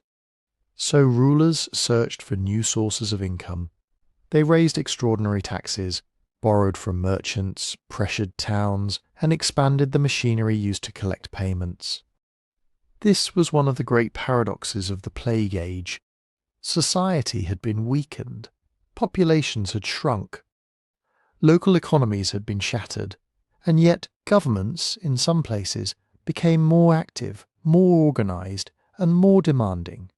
To tax a damaged population, rulers needed records. They needed officials who could count households, assess property, track obligations, and punish evasion. To raise armies, they needed contracts, recruitment networks, arsenals, and systems for moving food and weapons. To hold order together, they needed courts, proclamations, and sometimes force. The Black Death did not invent the state. Medieval kingdoms had been governing, taxing, and fighting for centuries. But the crisis gave rulers a reason to intervene more deeply in everyday life. England offers one clear example. After labour became scarce, the Crown tried to stop wages from rising through laws like the Ordinance of Labourers in 1349 and the Statute of Labourers in 1351. Officials attempted to force workers to accept pre-plague pay and to prevent them from moving freely in search of better terms. It was an attempt to freeze society in place after society had already changed. And it did not fully work. Workers still moved. Wages still rose in many places. Landlords competed for tenants. The tension between royal demands, elite privilege, and ordinary people's expectations helped fuel later unrest, including the English peasants' revolt of 1381. War changed too. Expensive feudal service became less reliable. Rulers increasingly depended on paid soldiers, contracted companies, and professional specialists. Fortifications mattered more. Town walls were repaired. Castles were strengthened. Garrisons became strategic investments, especially when long campaigns across devastated countryside were difficult to sustain. But none of this happened evenly. France suffered terrible destruction from plague, invasion, raiding, and civil conflict. England faced labour unrest and fiscal strain. Italian city-states developed powerful financial and administrative systems, but remained fiercely competitive. In parts of Eastern Europe, landlords responded to labour scarcity not by conceding more freedom, but by tightening control over peasants. Same disease, different political outcomes. That is the crucial point. The Black Death did not automatically create stronger states, freer workers, or weaker nobles. It created pressure. It exposed weaknesses, and every kingdom, city, and lordship responded according to its own resources, institutions, and fears. Plague had made survival a political problem. War made it impossible to ignore. But even that is too narrow, because the Black Death was not a European event with a few distant echoes. It was a Eurasian and North African catastrophe, moving through trade routes, armies, ports, pilgrimage roads, and farming communities that connected continents long before anyone imagined a modern global economy. Europe was only one part of the story. To the south and east, the plague struck the Islamic world with the same terrifying force. It reached the great cities of the Middle East and North Africa, places that were among the richest, most urbanized, and most connected societies on earth. Cairo, Alexandria, Damascus, Aleppo, Jerusalem, Tunis, cities of scholars, merchants, artisans, soldiers, pilgrims, and officials. Cities whose wealth depended on people moving constantly through crowded streets and across open seas. That movement had made them powerful. Now it helped carry death. In Mamluk, Egypt, and Syria, plague arrived in the late 1340s and spread through a world already tied tightly to the Mediterranean and Indian Ocean trade networks. Egypt was especially vulnerable. The Nile Valley supported a dense population, and Cairo was a massive commercial hub linked to Red Sea ports, caravan routes, Mediterranean shipping, and the agricultural wealth of the countryside. When plague hit, the losses were enormous. Medieval chroniclers describe streets filled with funerals, overwhelmed gravediggers, abandoned homes, and markets disrupted by fear and death. Like European writers, they sometimes gave numbers that are impossible to verify. Chroniclers were trying to describe something beyond normal experience. But the broad pattern is clear. Mortality was devastating, and the disease did not vanish after one season. It kept returning. For the Mamluk state, this was a crisis at every level. Egypt depended on the annual Nile flood, on irrigation systems, on peasants who could cultivate grain and transport it to cities. When rural populations fell, fields could be abandoned. Canals and dikes required maintenance. Tax collection became harder. Food supplies became less predictable, and a government built on military power found that soldiers, horses, administrators, and the revenue supporting them were all vulnerable to the same disease. Think about what that means. A state can survive a bad harvest.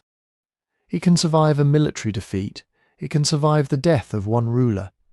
But plague attacks the people who make recovery possible, the people who plant the grain, repair the irrigation works, guard the roads, staff the workshops, copy the records, sail the ships, train the soldiers, bury the dead.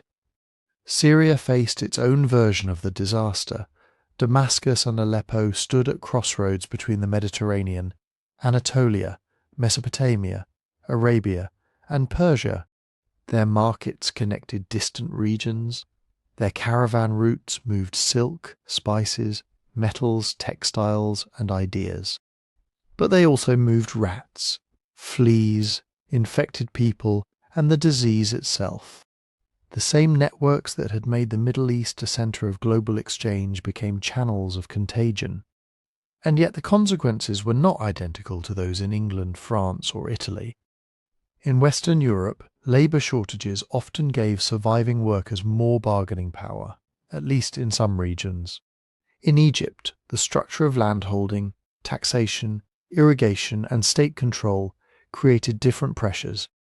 A smaller rural population could mean higher labour costs, yes, but it could also mean declining agricultural production, damaged infrastructure, weakened tax revenue, and greater strain on a government already dependent on extracting wealth from the countryside. Same disease. Different social machinery further north. Byzantine territories were under pressure from almost every direction. The Byzantine Empire had already been weakened by civil wars, territorial losses, economic dependence on Italian merchant powers, and the growing strength of the Ottoman Turks. Then plague entered the eastern Mediterranean. Constantinople was one of the great hubs of the medieval world. Ships arrived from the Black Sea, the Aegean, the Mediterranean, and beyond. Goods and people passed through its ports in staggering numbers. That made the city wealthy. It also made isolation almost impossible. Plague deepened a crisis that was already underway. The empire did not fall because of the Black Death alone. That would be far too simple, but a reduced population meant fewer taxpayers, fewer defenders, fewer workers, and less resilience when rivals pressed at the borders. In a world of shrinking resources and expanding threats, every outbreak made recovery harder. And beyond the Mediterranean lies the part of the story we know least clearly. The plague almost certainly affected wide areas of Asia. After all, the disease did not materialize in Europe out of nowhere. It travelled through networks stretching across the Black Sea, Central Asia, the Steppe, the Middle East, and China. But reconstructing its effects is difficult. Surviving sources are uneven. Some regions left rich chronicles and administrative records. Others left fragments, local traditions, archaeological clues, or almost nothing that can be tied confidently to a specific outbreak. China in the 14th century experienced epidemic disease, famine, flooding, political collapse, and rebellion during the final decades of the Yuan dynasty. Some historians see plague as one important part of that larger crisis. Others caution that the evidence does not allow simple, Europe-style estimates of mortality across the entire empire. That caution matters. History is not a map where the sources are equally bright everywhere. Europe often seems central partly because European records survive in enormous quantities and have been studied for generations. But the Black Death was moving through a much larger world. Across Eurasia and North Africa, communities faced shared patterns: sudden death, labour shortages, empty homes, disrupted trade, falling tax revenues, religious fear, governments trying to hold order together when the people who sustained order were disappearing. But each society met those pressures differently. A Mamluk irrigation state was not an English manor. A Byzantine port city was not a Tuscan republic. A Mongol-era trade route was not a French village. Climate, agriculture, politics, warfare, social hierarchy, and local disease environments all shaped what happened next. The Black Death did not transform one civilization. It battered an interconnected world, and because that world remained interconnected, the danger was not over when the first wave passed. The plague had found roots into human society: ports, roads, markets, grain ships, armies, pilgrimage networks. It had learned how to come back, and that is the question that haunted every survivor. Not will plague return, but when the first wave of the Black Death tore through Europe, North Africa, and Western Asia between 1347 and 1353. In many places it killed an astonishing share of the population in only a few years. But the disease did not burn itself out and disappear into history. It came back. In England, another major outbreak arrived in 1361, barely a decade after the first catastrophe. It was so severe that contemporaries gave it a name: the Pestis Secunda, the Second Pestilence. Then came more outbreaks: 1369, 1374, 1390, 400390, 1430, 1471, 1563, 1603, 1665. Not every outbreak was equally deadly. Not every region was hit at the same time, but for centuries plague remained part of life. Imagine what that does to a society. You survive the first disaster. Your village has empty houses. Your family has lost parents, children, neighbours, maybe half the people you knew. Land is suddenly available. Wages rise because workers are scarce. There is room, however fragile, to rebuild. Then, just as a new generation reaches adulthood, plague returns. The people born after 1348 were often especially vulnerable. They had not survived the first wave. They may have had no immunity, or at least no protection that lasted across generations. So the plague did not simply remove people once, it repeatedly cut into the very age groups needed for recovery. Children, apprentices, farm labourers, young parents, soldiers, skilled workers learning their trades. A society can recover from a single shock. Recovering from the same shock every generation is something else entirely. And here is where the story becomes complicated. Historians know that plague kept coming back. The records are unmistakable. Parish registers, tax rolls, wills, city ordinances, burial records, court documents, and terrified chronicles all show recurring waves of death. What historians still debate is exactly how it kept returning.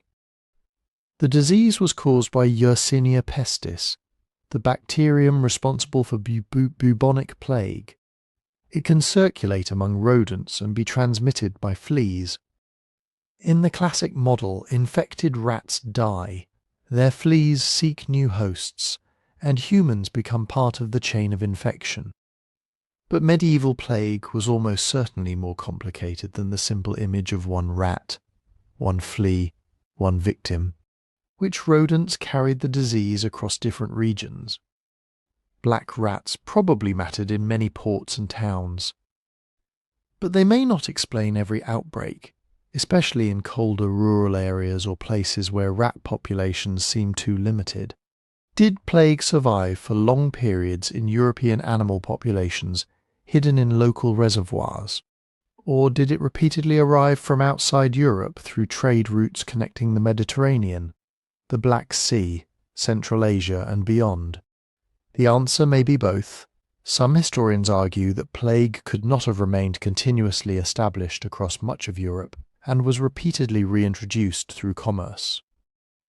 Others think local ecological reservoirs may have existed in certain regions, allowing the disease to linger between epidemics. Climate may have played a role too. Changes in rainfall, temperature, and vegetation affect rodent populations. More rodents can mean more fleas. More fleas can mean more opportunities for the bacterium to jump into human communities. But climate alone does not explain it. Trade mattered. Grain shipments mattered. Military campaigns mattered. Pilgrims, merchants, refugees, sailors, and armies mattered. A port city could be exposed by a ship arriving from an infected region. A caravan town could be exposed by travellers coming overland. Then, once plague entered a dense settlement, it could spread through households, markets, lodging houses, workshops and streets packed with people who had no idea what they were facing. And plague may not always have spread the same way. Bubonic plague, carried by fleas, was only one form. Pneumonic plague infects the lungs and can spread directly between people through respiratory droplets. Septicemic plague enters the bloodstream and can kill with terrifying speed. Medieval observers did not have modern laboratory tests. They described swellings, fevers, blood, delirium, and sudden death. We cannot always reconstruct exactly which form dominated in every outbreak. What we can see is the result. Recovery kept being interrupted. Europe's population did not bounce back after 1353.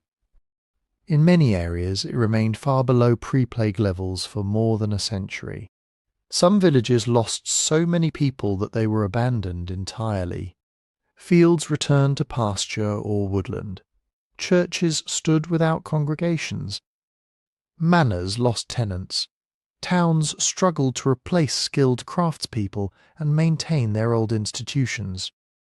The population losses of the first Black Death were catastrophic. The losses from repeated outbreaks made them permanent, and the effects were uneven. Some regions recovered relatively quickly. Parts of England, the Low Countries, and certain commercial centres in Italy eventually attracted migrants, reorganised labour, and adapted to a world where workers were more valuable than before. Cities could draw in people from the countryside. Survivors could inherit land, workshops and opportunities that had once been closed to them. But other places were trapped in cycles of decline. In parts of France, repeated plague collided with war, taxation, and raiding during the 100 Years' War. In Mamluk Egypt, recurring epidemics struck a society dependent on densely populated agriculture, irrigation systems, and tax revenues from the Nile Valley.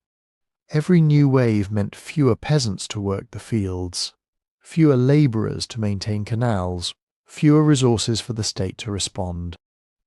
The plague was never operating alone.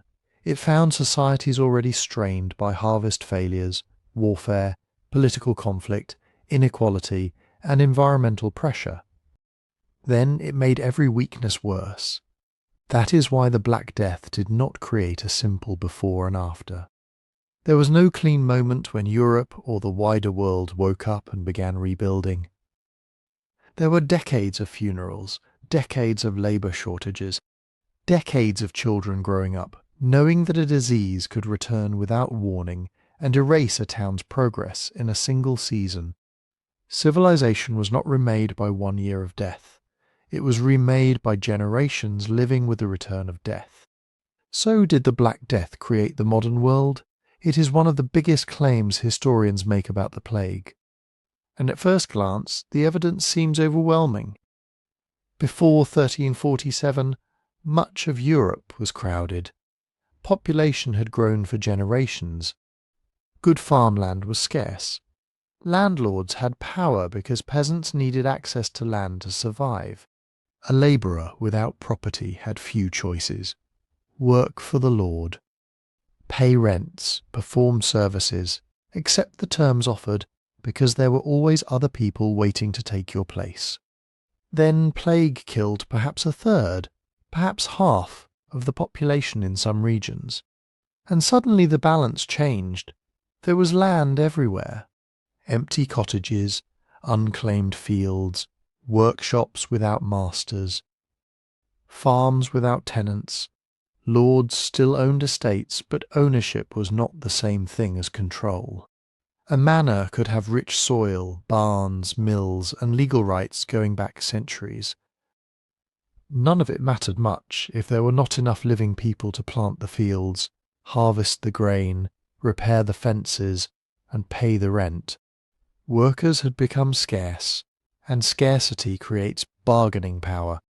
A peasant who had once been tied to a single lord could leave for a better offer. A farm labourer could demand higher pay. A skilled mason, blacksmith, carpenter, or weaver could find towns competing for his work. In England, wages rose sharply after the plague. Landlords and governments tried to stop them.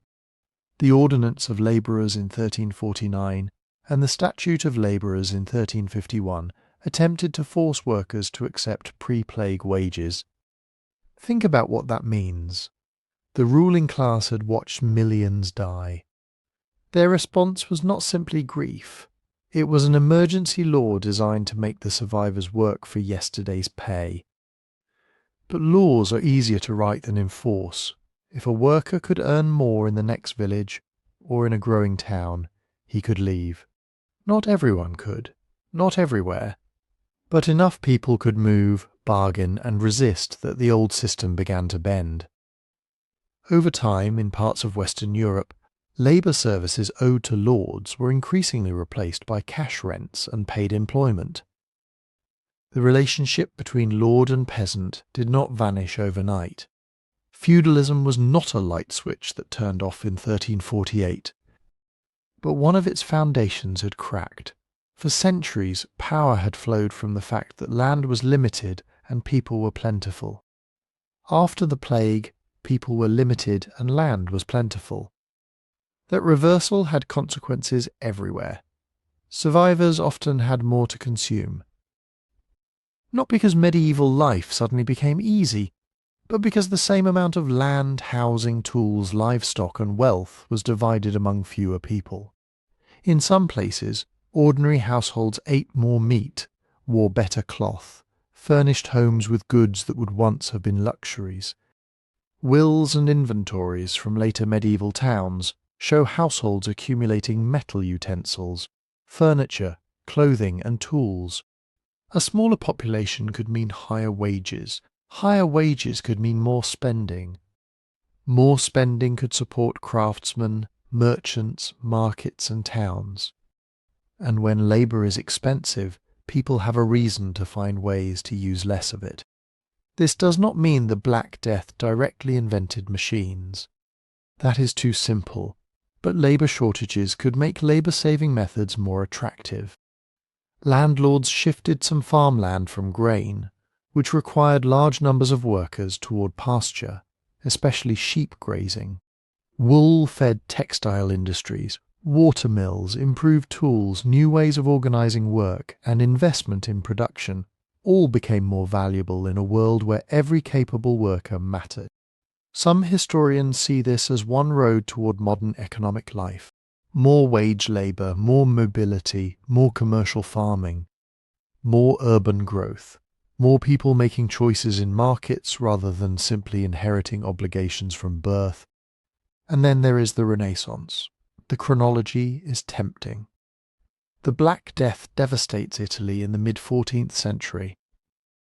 Within the next century, Italian city-states become centres of banking, trade, art, scholarship, architecture, and political experimentation. Florence, Venice, Milan, and other cities emerge from repeated plague outbreaks with new wealth, new patrons, and new ambitions. Could catastrophe have helped create the Renaissance? Maybe, in part, the plague shook confidence in old authorities. It exposed the failures of governments, doctors, and church leaders. It made death impossible to ignore, but it also made life feel more precious, more uncertain, more worth seizing now. Wealth changed hands through inheritance. Families that survived could acquire property. Merchants and urban elites funded churches, palaces, paintings, schools, and libraries. Cities needed administrators, doctors, architects, engineers, accountants, and lawyers. The world after plague had openings. But here's the problem with saying the Black Death created modernity. Many of these changes were already underway. Italian cities were commercial and culturally dynamic before 1347. Banking networks, universities, long-distance trade, legal institutions and urban governments had been developing for centuries. The revival of classical learning did not begin in a plague pit. Neither did the growth of markets, the use of money, or the movement of people into towns. The plague did not invent these trends, it changed their speed. It changed who benefited from them. It changed which institutions survived long enough to shape the future. And it did not work the same way everywhere. In England, the weakening of serfdom became one of the clearest long-term consequences. In parts of Western Europe, surviving peasants gained leverage. But in Eastern and Central Europe, landowners often responded differently. As demand for grain grew in Western markets, nobles tightened control over rural workers. Historians sometimes call this the Second Serfdom. Peasants in parts of Poland, Prussia, Bohemia, and beyond could face heavier obligations, fewer freedoms, and harsher enforcement. Same continent, same pandemic, different outcome. In some cities, survivors found opportunity. In others, elites consolidated property and political control. Women could inherit land or run workshops when husbands and fathers died, but many of those openings were temporary. Guilds and governments often moved to restrict women's work once populations began recovering. Poor labourers could demand wages, but they still faced hunger, debt, punishment, and exclusion. Jews, migrants, beggars, and the sick could be targeted as threats rather than treated as fellow survivors. The plague gave some people room to rise. It gave others new ways to be crushed. That is the real lesson. Catastrophe is not a machine that automatically produces progress. It does not erase inequality, it rearranges it. The Black Death accelerated trends already moving beneath medieval society. The decline of some feudal obligations, the expansion of wage labour, the growth of markets, the importance of cities, the pressure for more capable states. But acceleration is not destiny. Human choices mattered. Laws mattered. Revolts mattered. Wars mattered. Landlords fought to preserve privilege. Workers fought to gain a share of the world their labour kept alive. So, did the Black Death create the modern world? Ask a wealthy Florentine merchant, and the answer might be yes. Ask an English labourer able to command a wage his grandfather could never have imagined, and the answer might be yes.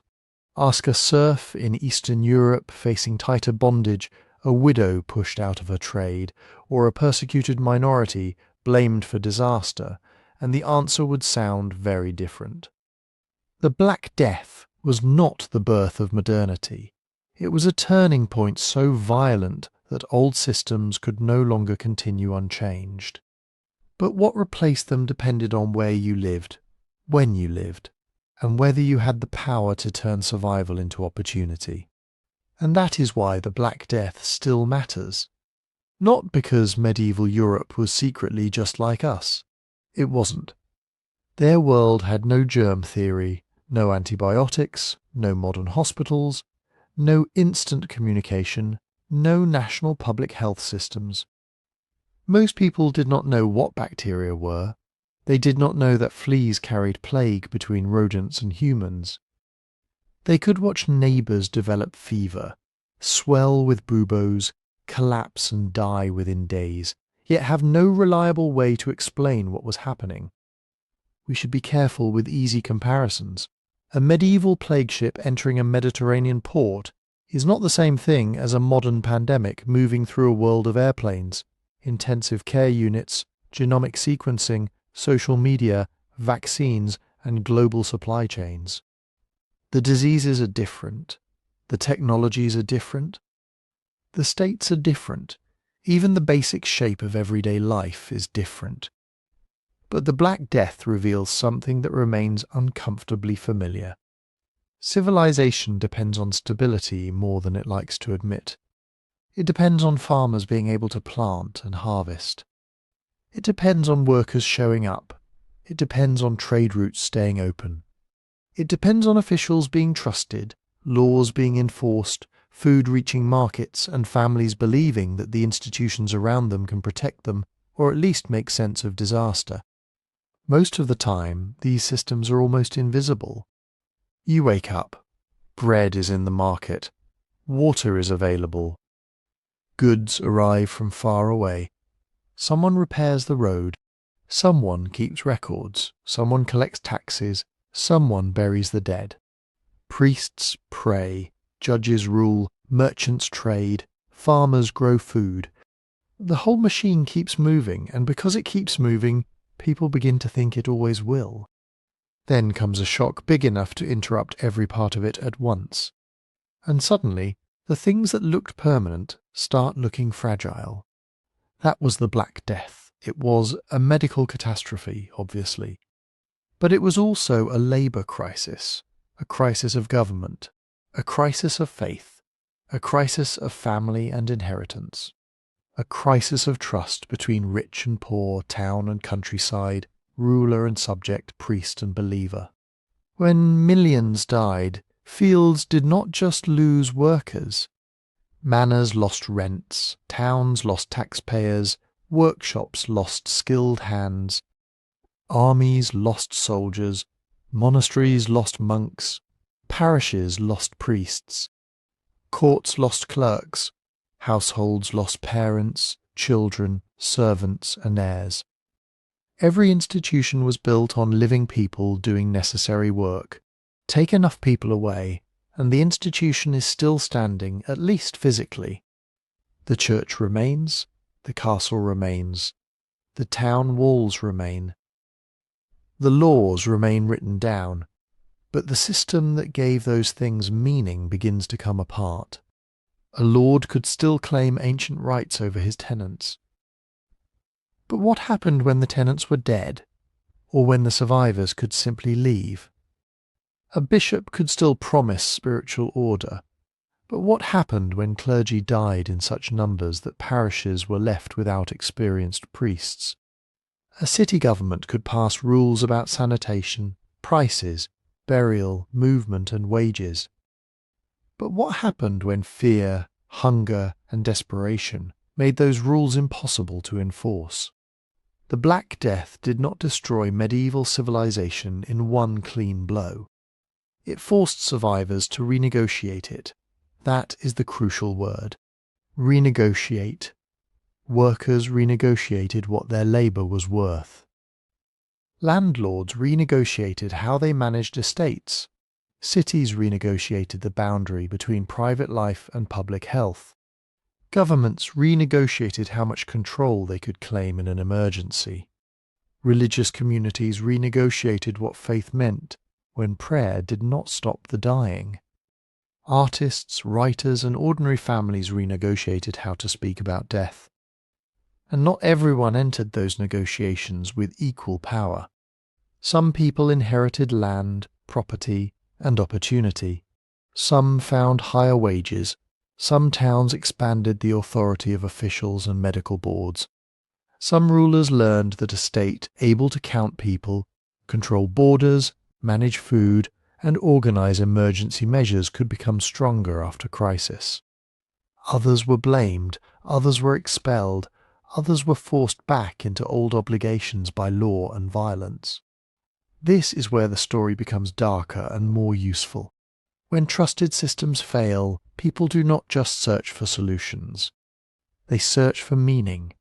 They want to know why this happened. Who allowed it? Who caused it? What rule was broken?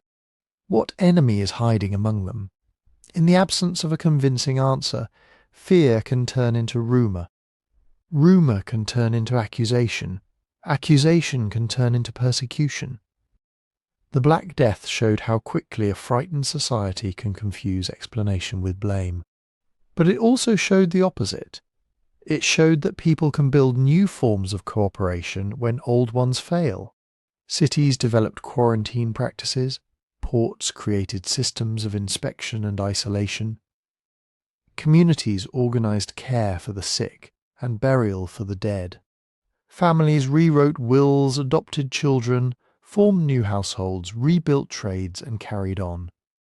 Not because they had solved the problem, because they had no choice but to live in the world the disaster left behind. And that world was not predictable. No one in 1347 could have looked at the first plague outbreaks and confidently mapped the next 2 centuries.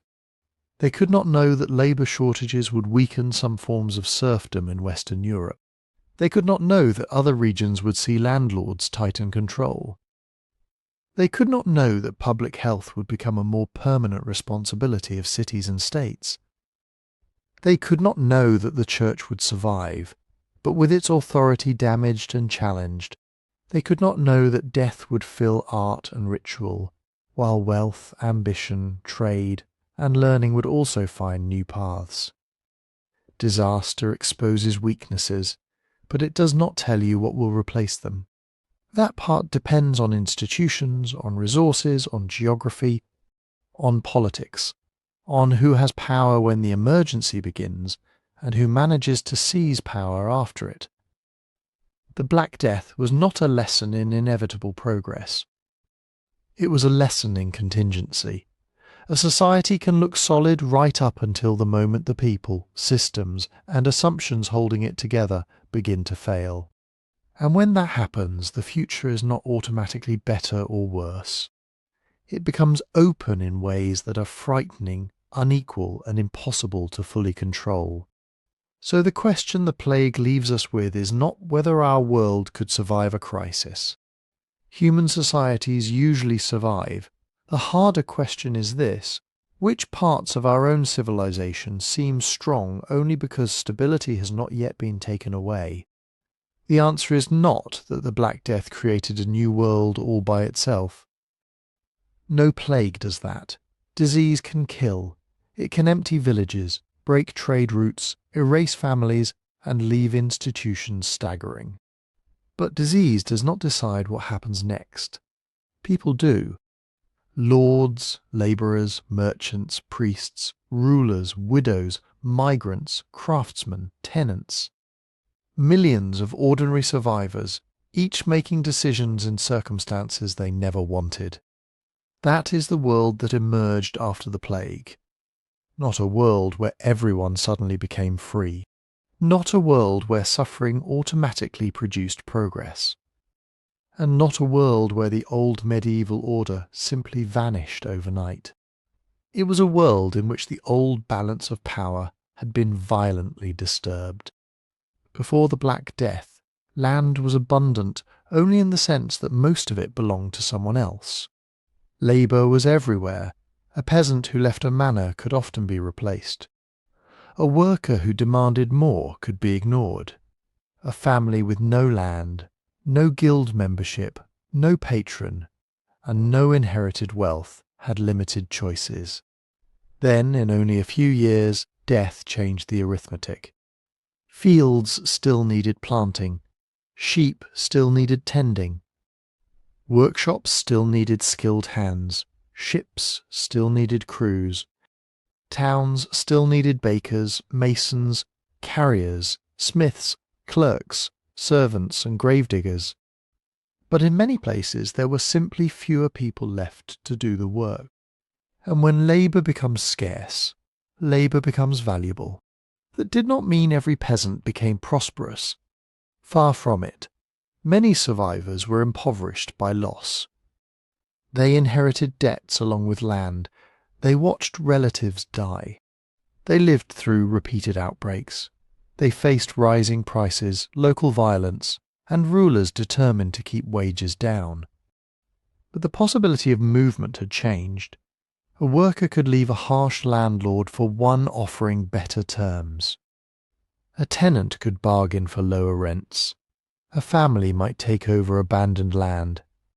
A craft worker could find demand for skills that had once been easy for employers to replace.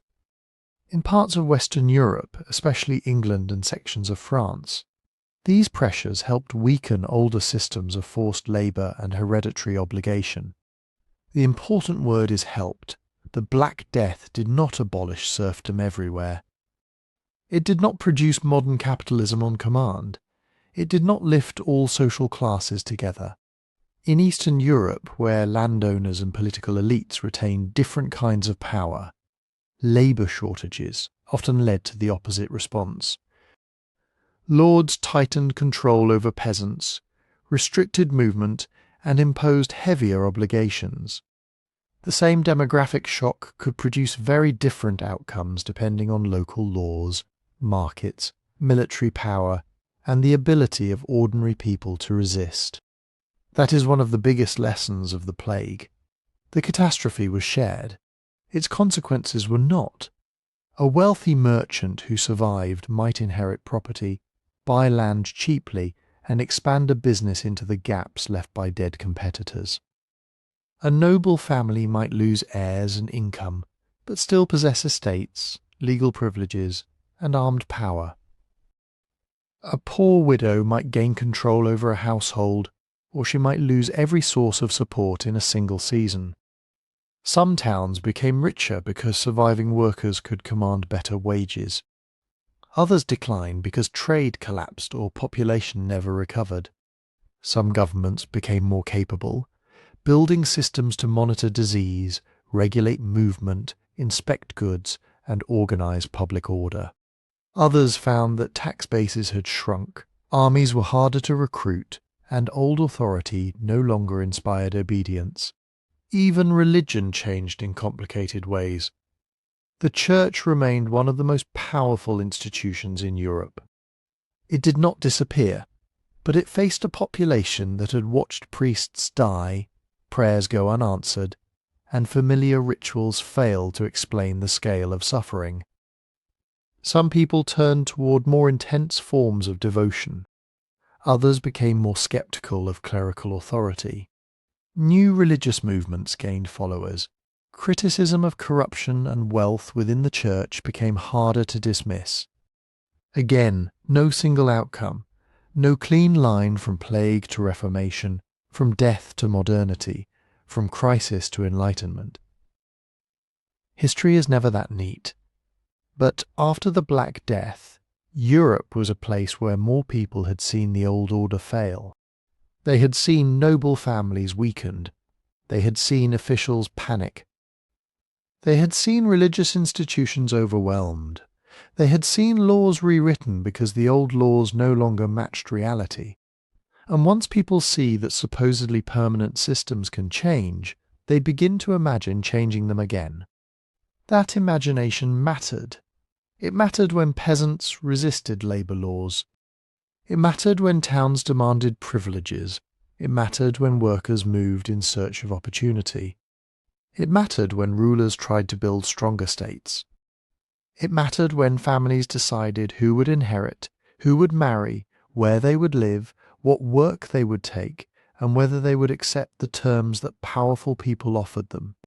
Most survivors probably did not think they were building a new civilization. They were trying to get through winter. They were trying to find work, to bury parents, to keep children alive, to reclaim a field, to reopen a shop, to replace a broken roof, to marry again after losing a spouse, to make sense of a world in which death had come close enough to touch. But those small choices accumulated. One abandoned farm became a new tenancy. One worker leaving a manor became a labour shortage. One city recording deaths became a precedent for public health. One family inheriting property changed the future of a household. One revolt, one wage dispute, one new trade connection, one decision to move, one refusal to return to old obligations. Over generations, those choices reshaped the map of power and possibility. That is why the Black Death was not just a plague. It did not merely reduce the number of people alive. It changed the relationships between the people who remained. It shifted bargaining power. It destabilized old hierarchies. It created opportunities for some and disaster for others. It made governments more intrusive in some places, landlords more desperate in others, workers more mobile, and communities more aware of how quickly normal life could disappear. The people living through it could not see the full shape of that transformation. How could they? When you're standing in the middle of catastrophe, history does not announce itself. There is no moment when the survivors are told that the rules have changed. There is only the next decision, the next meal, the next journey, the next attempt to rebuild. Only later do people look back and realize that the world before the disaster is gone, and the world after it was made piece by piece, by those who endured it. If this story made you see the Black Death differently, please like the video, comment and subscribe. And let me know where you're listening from. I genuinely love to hear how far these stories travel. And if you want to support the channel in the best possible way, listen to the shows on Spotify through the link in the description.